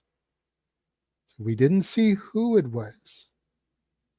But this invasion was going on at that point, or at least the partnership was. What if that shadowy figure was Maclin? Interesting. Is he still with Adriana Rizzo, by the way? Rizzo is Stax's real life woman. Yeah. They are a legitimate real life couple. I'm surprised they aren't using her in this angle. But that was the point that was made about Adriana getting involved. Okay. I'm about to say the liaison. So imagine this, if you will, and this is just my fantasy booking brain. Adriana tries to get involved. Santino prevents her. Father-daughter. Yeah. Don't get involved in your man's business type of stuff. I understand you're NXT, but you're also my daughter. Stay out of this.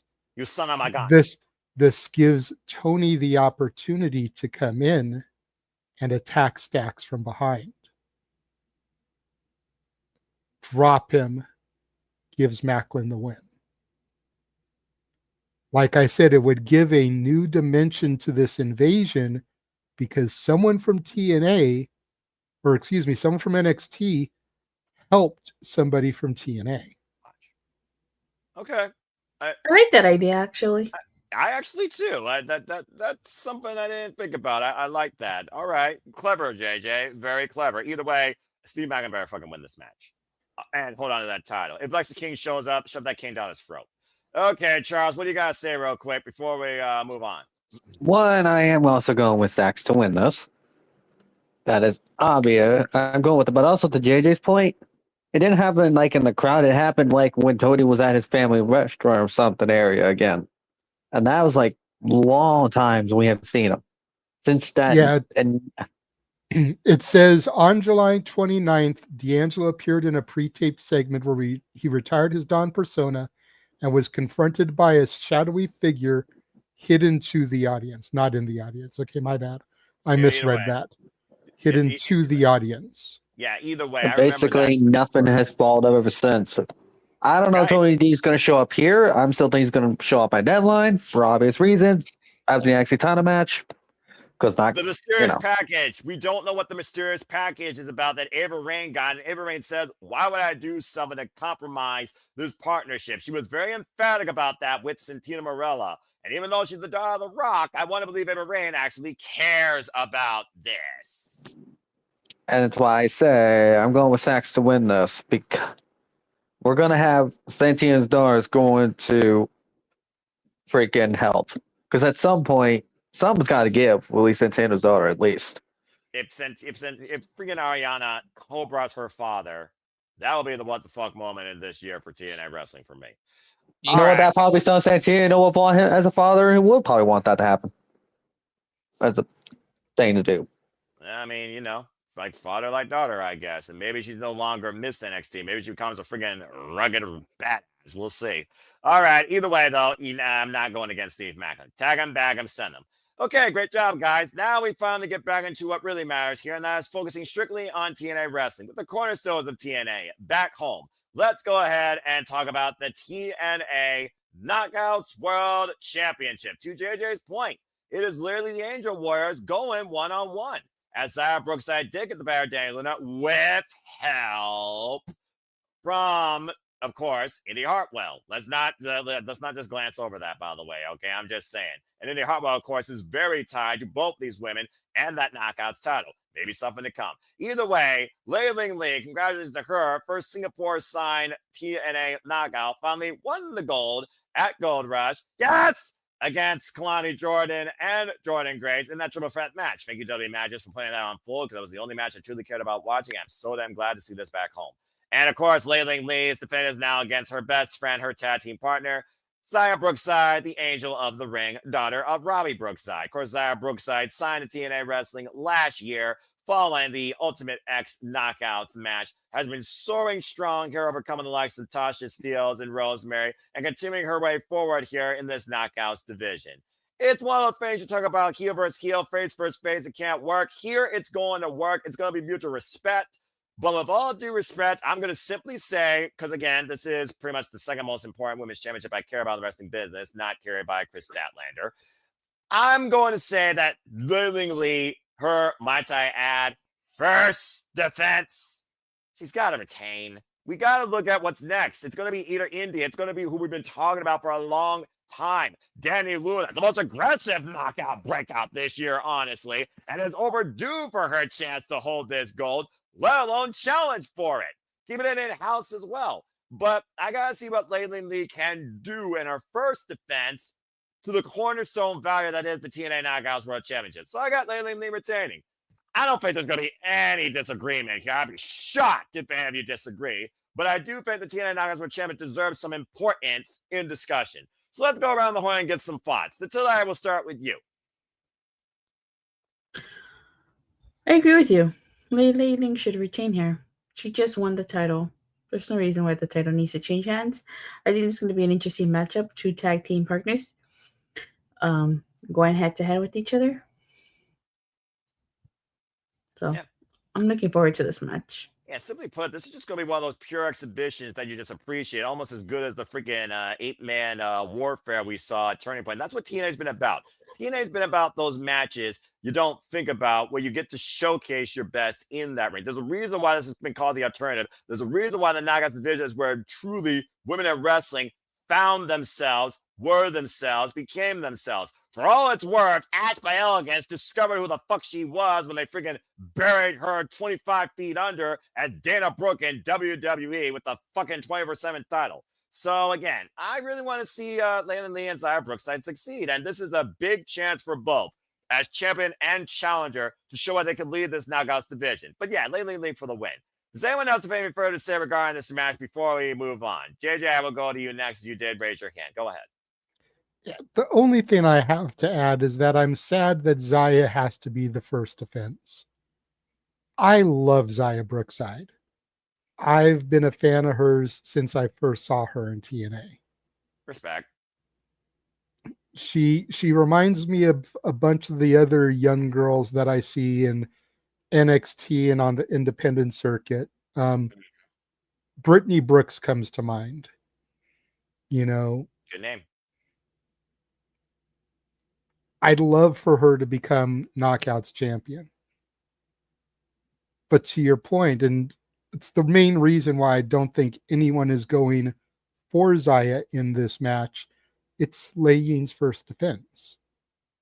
They're not going to take it from her after 2 weeks. Hell no. You know, they're not going to squander the moment. So Ying is going to retain, but I wish this was some other throwaway championship defense and not Zaya Brookside. I agree about that, honestly. That's the only thing I wanted to add here because I love Zaya. Mm-hmm. She's probably my favorite knockout. Really? Yeah. Wow, JJ. It's a toss-up. It's honestly a three-way toss-up between her, Dani Luna, who she beat for the opportunity, and believe it or not, Tessa Blanchard. Interesting. Because trio. again, I wasn't watching when the controversy surrounded Tessa. Right. So I'm not judging her. We've all made mistakes. We've all said things that we regretted later. Yep. So I'm not judging her. Good man. But those are the three that I like the most. Respect. And again, thinking about, the newest knockouts that signed, Mara Sadeh, Mila Moore, the other girl, can't think of her freaking name, that also signed. Shada Stoll? Yeah, thank you, that one. Yes. There's definitely depth here where you could have had a different match here put in play, but her own tag team partner out the gate, it just I feels feel like weird they to should me. have built to this match and not had it be the first defense. Agree. I get it. It's number one contenders, Dani Luna and Zaya Brookside, both rapidly deserving to try and pursue this. I mean, it's one of those things where they did figure out who the two were going to be doing the 8-4-1, two fatal four-way matches, on Impact. I was actually surprised to see Zaya Brookside win the one. I was not surprised to see Dani Luna win the other, although I still want Killer Kelly to eventually become TNA Knockouts World Champion. And I think Killer Kelly and Lee would absolutely be a banger. But it's just one of those things right now that just seems so sudden. And truth be told, like I said, I do think this adds to the Indy Hartwell agenda. Again, Indy Hartwell beat Dani Luna at Turning Point in a freaking no disqualification match, a street fight, not to mention when Dani Luna was about to use dirty means, to your point, dirty deeds from last night's conversation, Indy Hartwell was the equalizer. She's the one that brained her with a chain, and Zaya got the roll-up. So again, the Knockouts title right now is surrounded by Layleen Lee, Zaya Brookside, Dani Luna, Indy Hartwell, but I don't think Zaya should have been the one out the gate. I almost feel like it should have been Dani Luna because she's never had a chance. And you can make a statement on your first in defeat, as you've eloquently said multiple times. Hell, Jody Fett could have been the freaking one here, and Dan Luna could have gone after her again. I don't know. It's just, I'm looking forward to this, but I'm also a little bit torn. Zaya Lee tore the house down because legitimately, this is the number one match I care about on this show and the only match I care about calling and watching.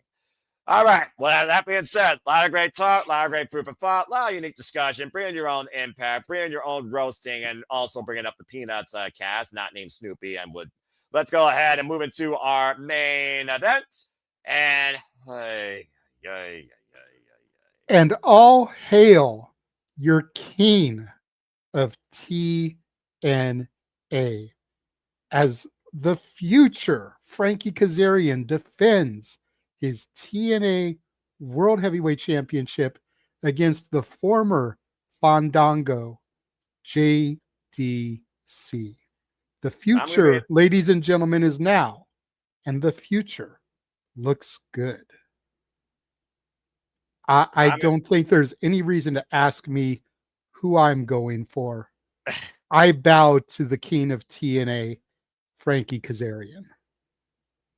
If everyone wants me to continue to introduce Walter, then going forward, as long as he holds the gold, you can expect JD to introduce Frankie Kazarian. That being said, Frankie Kazarian has opened the ballot, but I will give a backstory still a little bit because there is some backstory to this. He has opened the ballot to Frankie Kazarian holding on to the TNA World Championship. Keep in mind, though, Nick Nemeth still could call his shot. Before I can leave it open to discussion, let me go ahead and bring some backdrop on why you see JDC on the graphic challenging for the first time ever in his career the TNA World Championship. JDC has officially declared he is done. He is retiring from professional wrestling. The journey culminates January at Genesis. Why Genesis calls for a new beginning, it will be JDC's ending.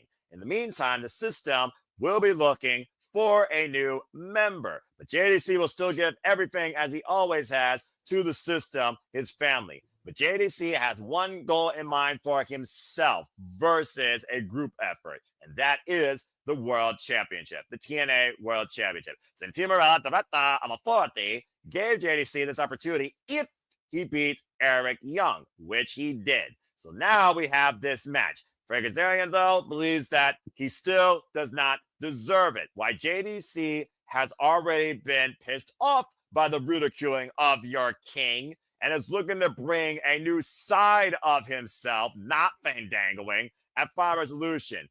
The King of Weird, as we've called him. What JDC will we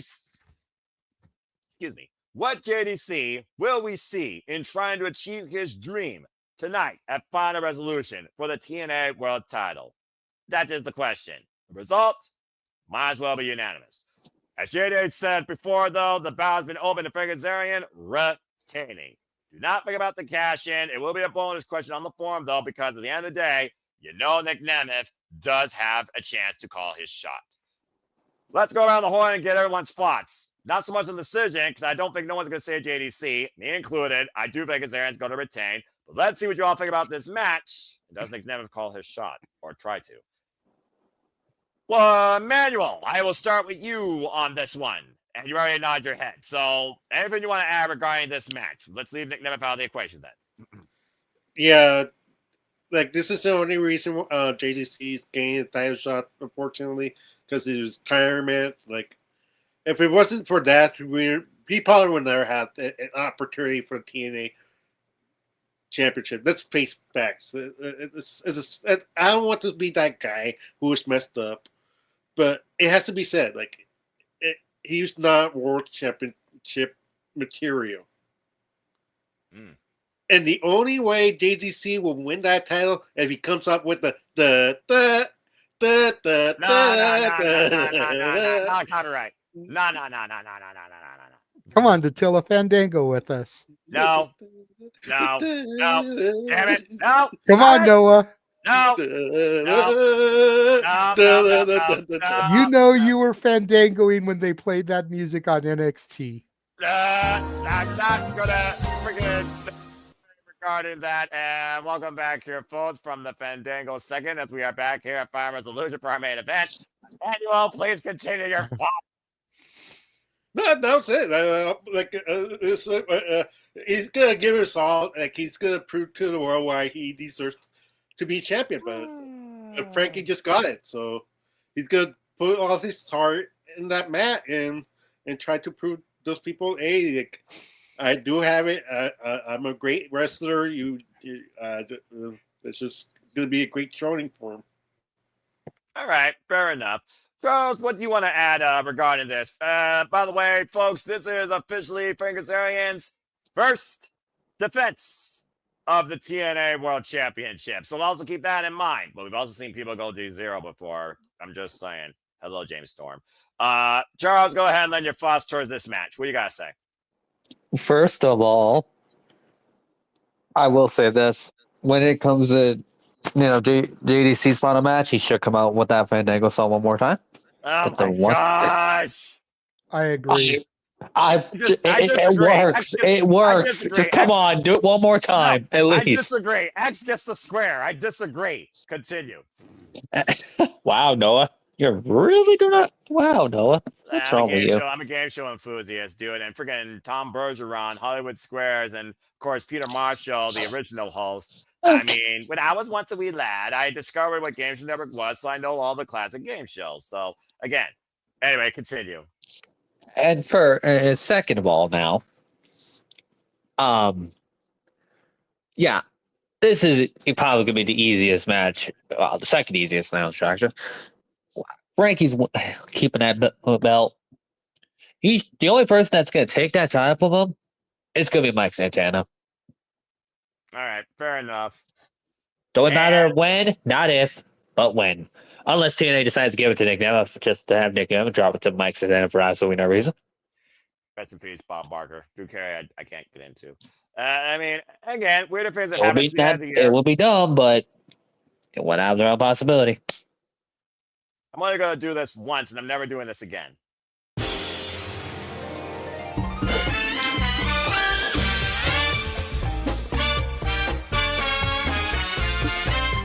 All right, enough of that. Not copyright.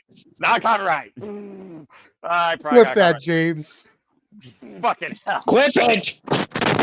Tella, your thoughts on this match in JDC's last chance to get a world championship, and honestly, his last chance at gold. And I don't think JDC has actually ever held gold, honestly, in his wrestling career, which is kind of crazy, considering this is the same man who's been dangled his way into WrestleMania 29, beating Chris Jericho. Just saying. Go ahead, Tella. Your thoughts on this match? Wasn't Breezango tag team champions? NXT tag team champions? I don't think so. I'm pretty sure they had a chance, and they even had a chance against Jey Uso when they were the Usos when they were at the Fashion Police. But I don't think they ever won the gold. But anyway, No, I wasn't watching NXT, but they had gone down to NXT.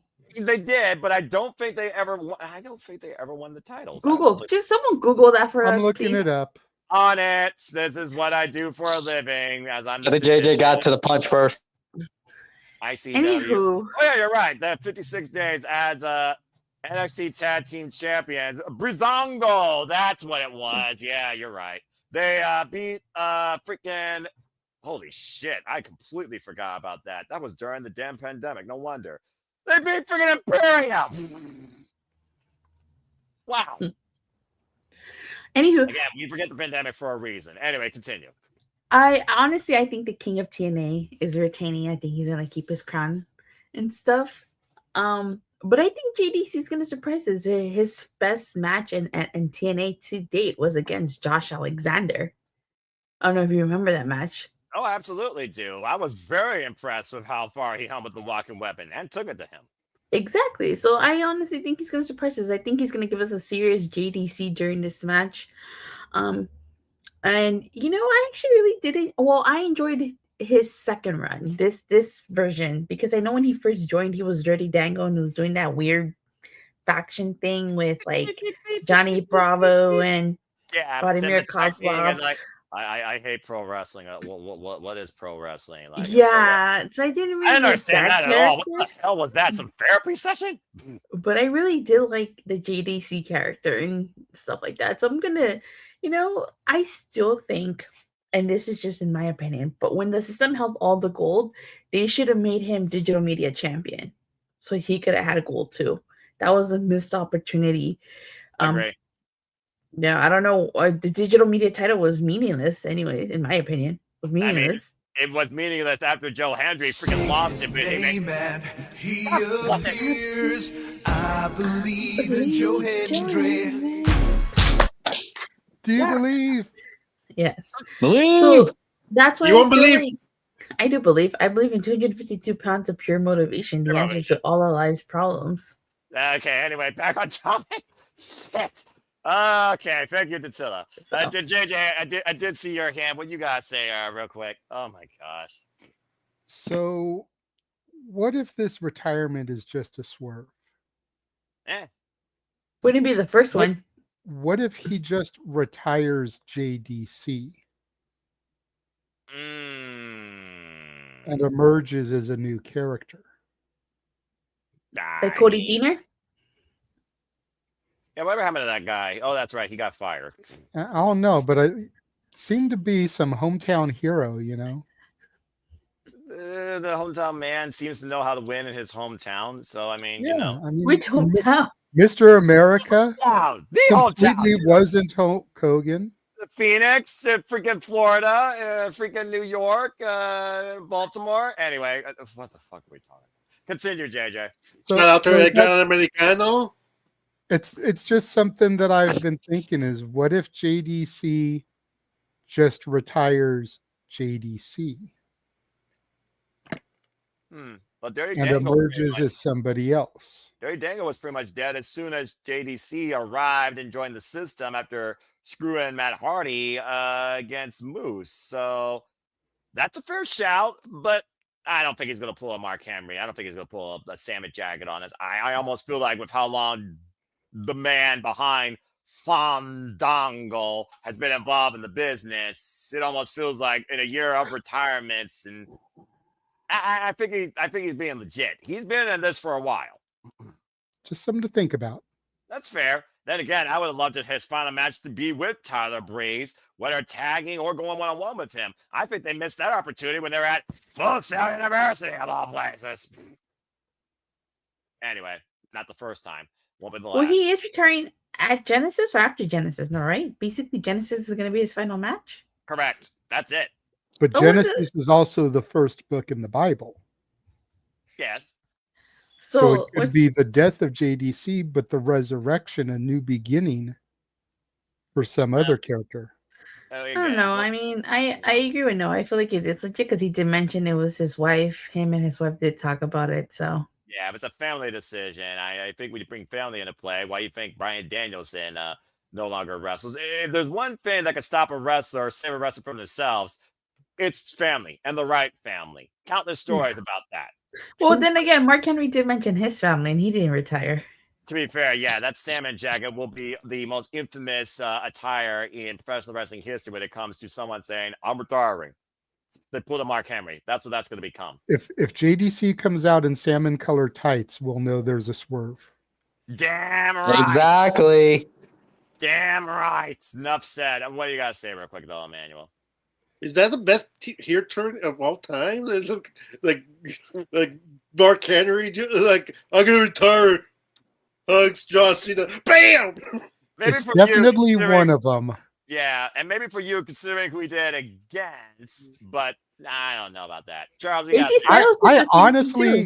I honestly put that Mark Henry turn up there with Hulk Hogan becoming Hollywood Hogan, brother. Because it was that big of a shock and it was that impactful. Yeah, fair enough. Charles, what do you got to say real quick before we wrap this freaking thing up? And it makes it even better because that Mark Henry thing, he was last time we saw you before that, he was a heel, still a heel, and then all of us made our retirement swerve even better. It's like, all right. But yeah, I still agree. If we see JDC wearing the salmon attire, at least parts of it or whatever, well, I'm not retiring. It was all real all along. Exactly. Right.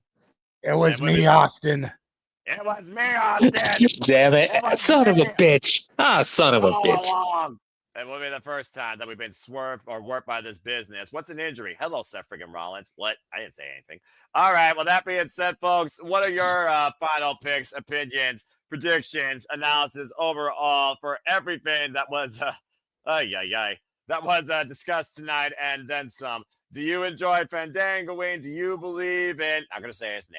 Do you have the right deadline that's ahead for you? And do you also have your own final resolutions? We would love to know your thoughts to everything you heard tonight in the comment section down below. Again, folks, stay tuned later today. You will find the forums again in the comment section down below where each of these videos have streamed on my YouTube channel and on my X account.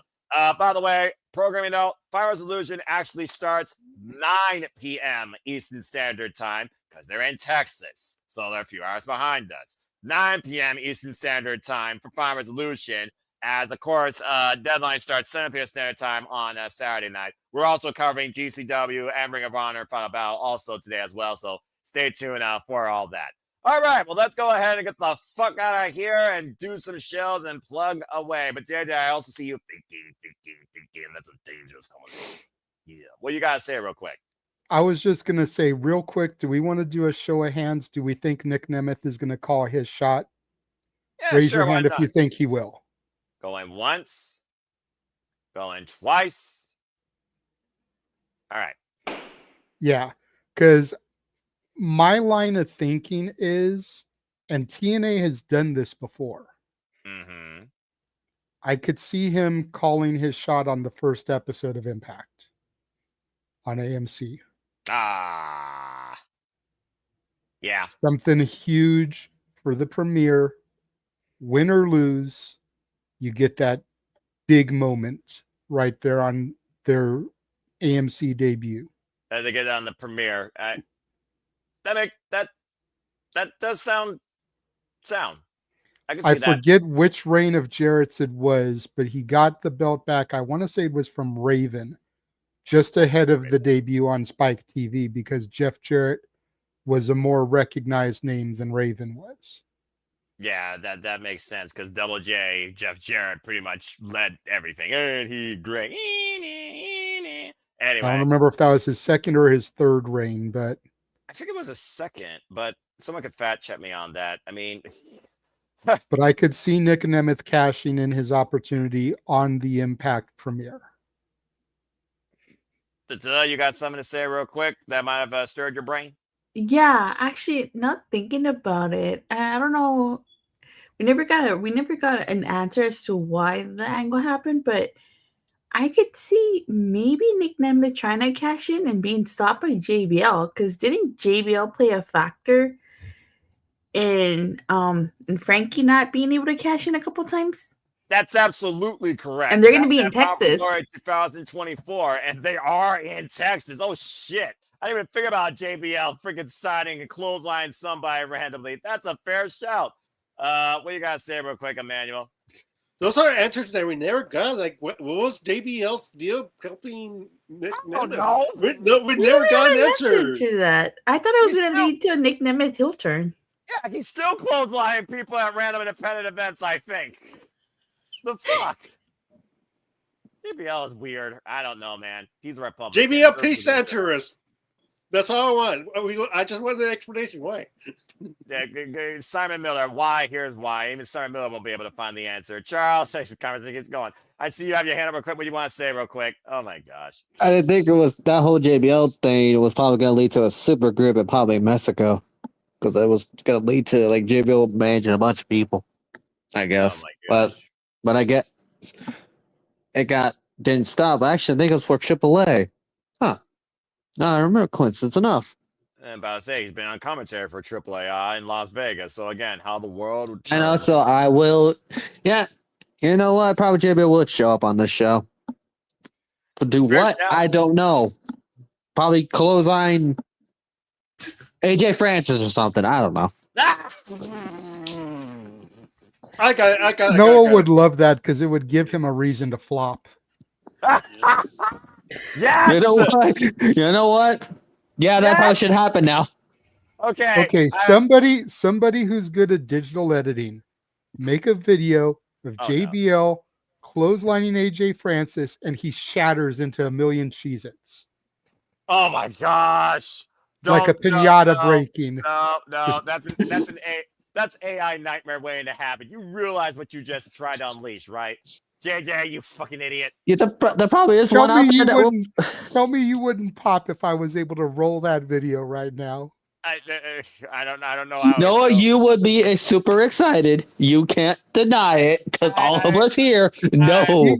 Noah would be squealing as if the bunny was on his television screen. Or every time Mina's on the screen. Both of you shut the fuck up.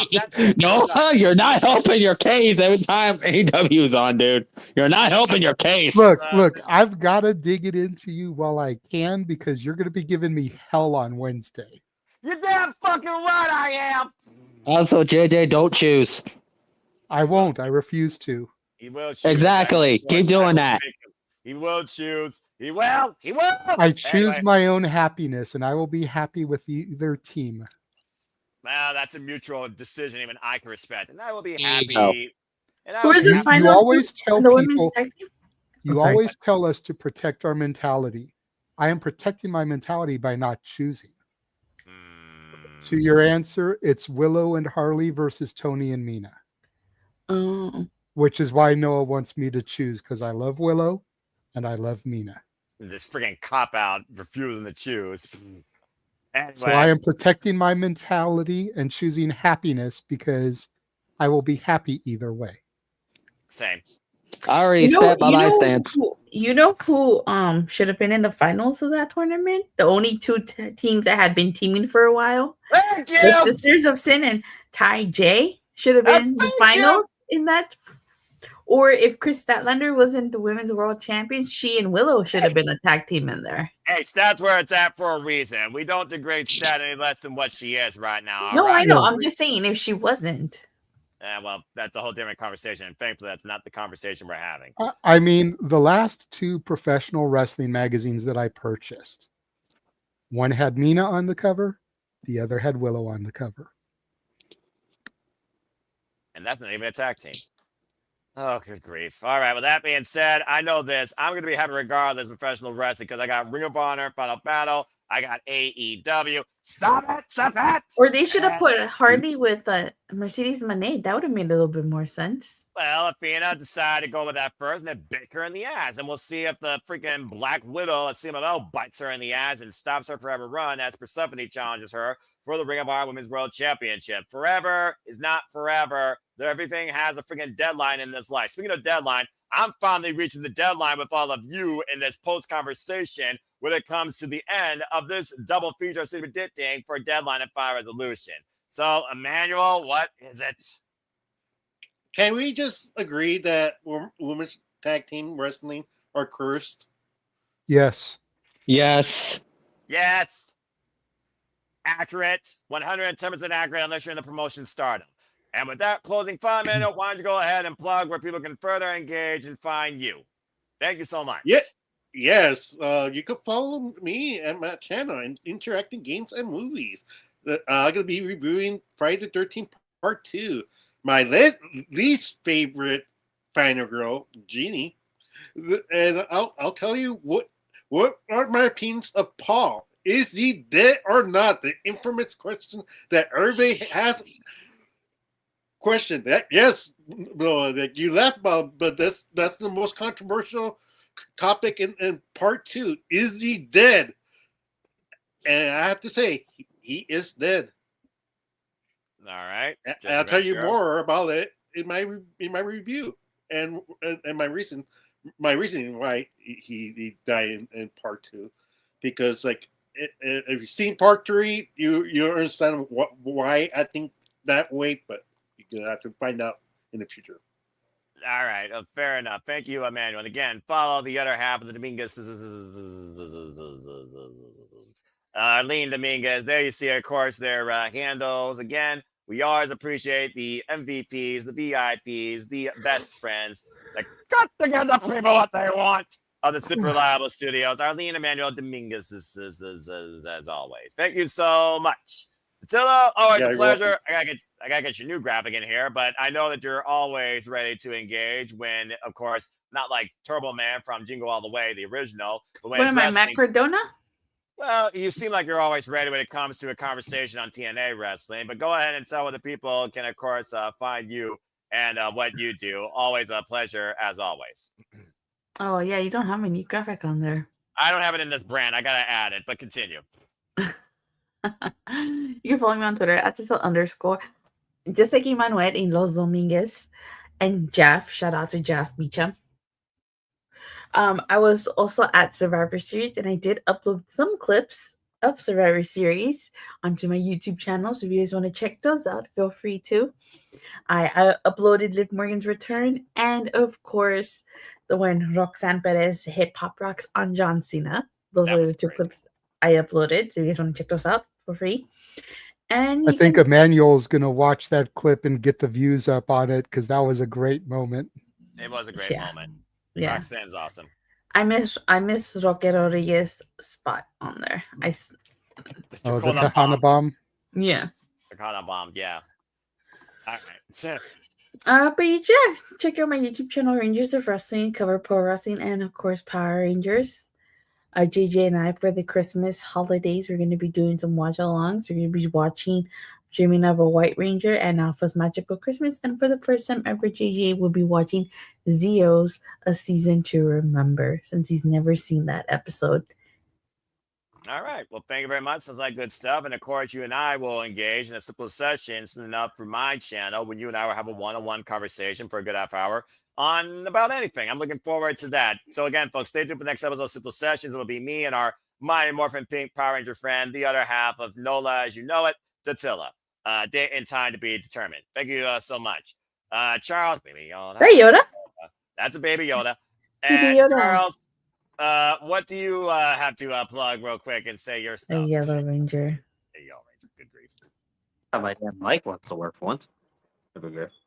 That would help, wouldn't it? Yeah, you can follow me on Twitter on Tito Crandall.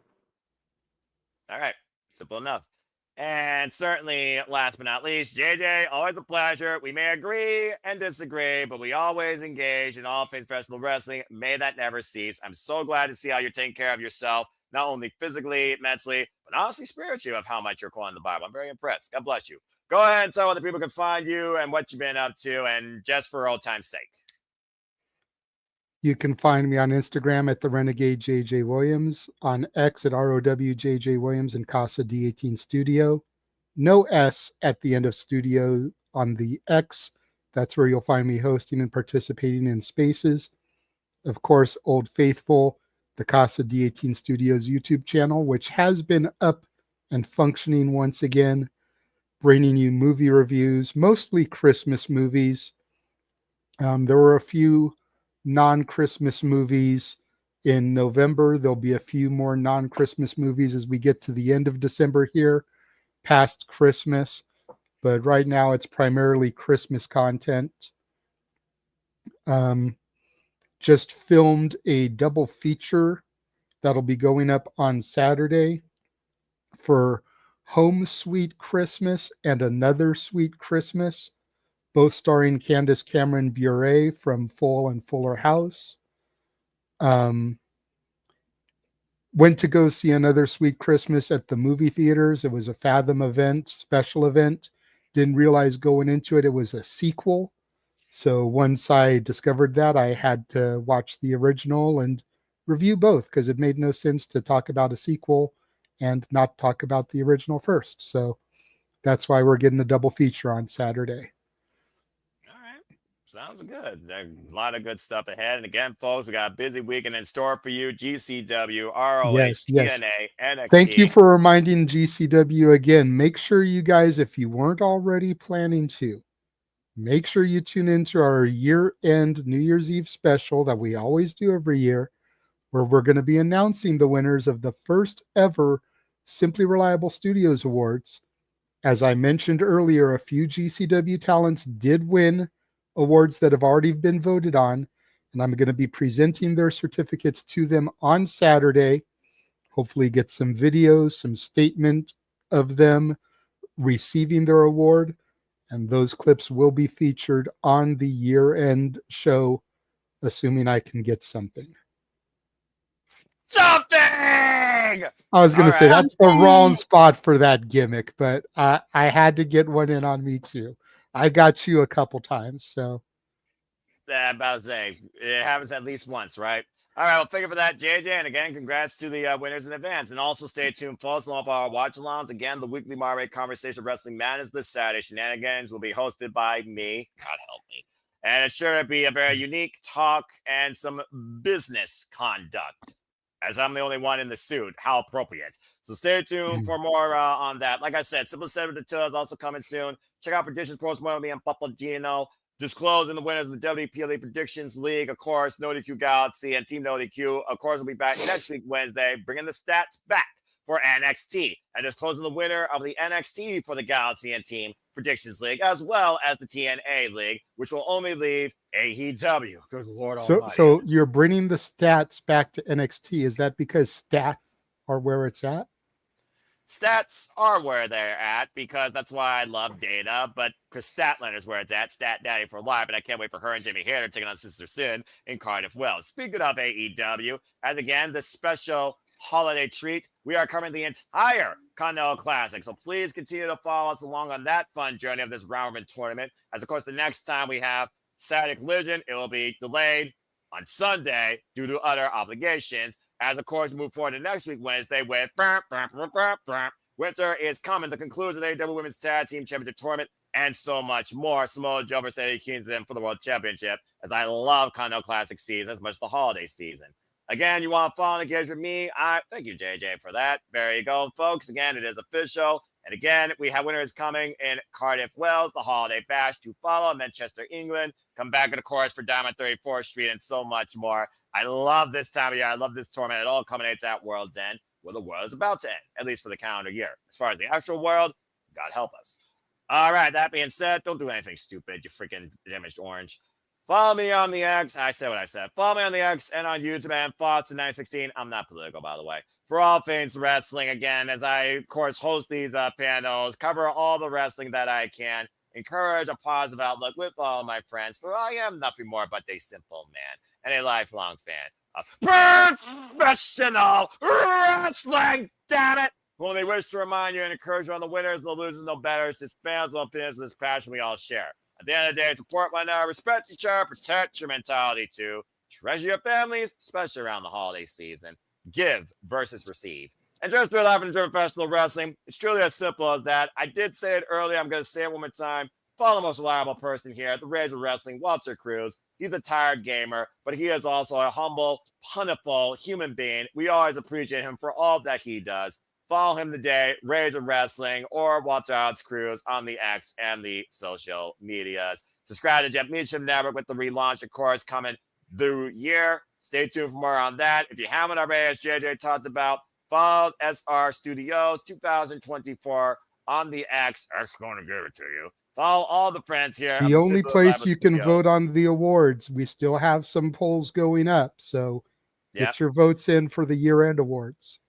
Don't be a dickhead. And also join Batty's Army today at Batty for Wrestling. Shout out Ash, our Canadian friend. She'll be with me on the call. Bring up our battle. That will start around 7 p.m. Eastern Standard Time, if not shortly beforehand, with a little bit of a pre-show hype, because that's not a league for City Predicting, but there might be some simple quickies. Follow her today on the X and on YouTube. Shout out Ash and Batty for Wrestling. Join Batty's Army and stay tuned for our coverage and our preview of Wrestle Kingdom 20 ahead of January 4th, as this is the money you could be using towards what makes you happy, but also what you could be saving for your needs.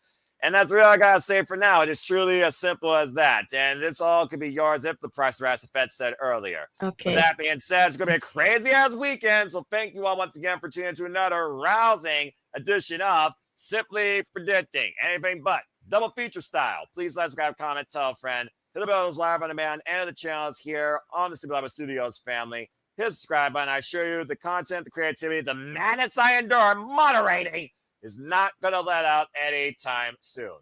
Again, thank you to all of you in the chat, especially Safet, Nathan Banks, Matt Helms, Arlene, who was in the chat previously, and Lily. And thank everybody, of course, on the panel. For Datilla, for JJ, for Walter, for Arlene, for Emmanuel Dominguez, for Charles Schultz. I am the Seminole Foster, your moderator, your booker, your predictor, your play-by-play commentator. Then, now, and forever, reminding you and encouraging you as always. Take a pause and Patton. You remind them. About to say the Nickelback is all right, but also non-copyright. Take a pause and Patton life, and have a good night. And thank you once again for tuning in to another insane edition of Simply Predicting. Good luck in the conclusion of the NXT and TNA League to all. Have a good night, folks. We will see you for everything that's to come ahead Friday evening. Thank you for tuning in.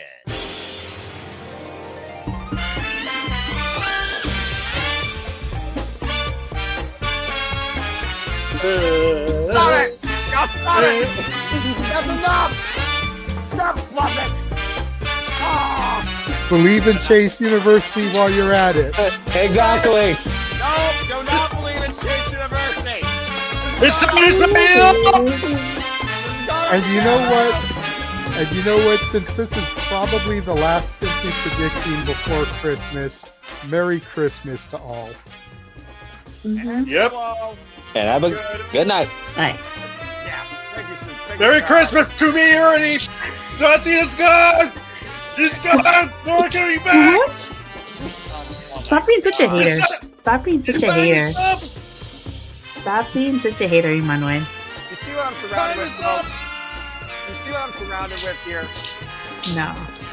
Now you're surrounded. I moved you to the middle. Why did you do that? Why did Because now you're surrounded. No. Yes, you are, Noah. This is wrong on so many levels.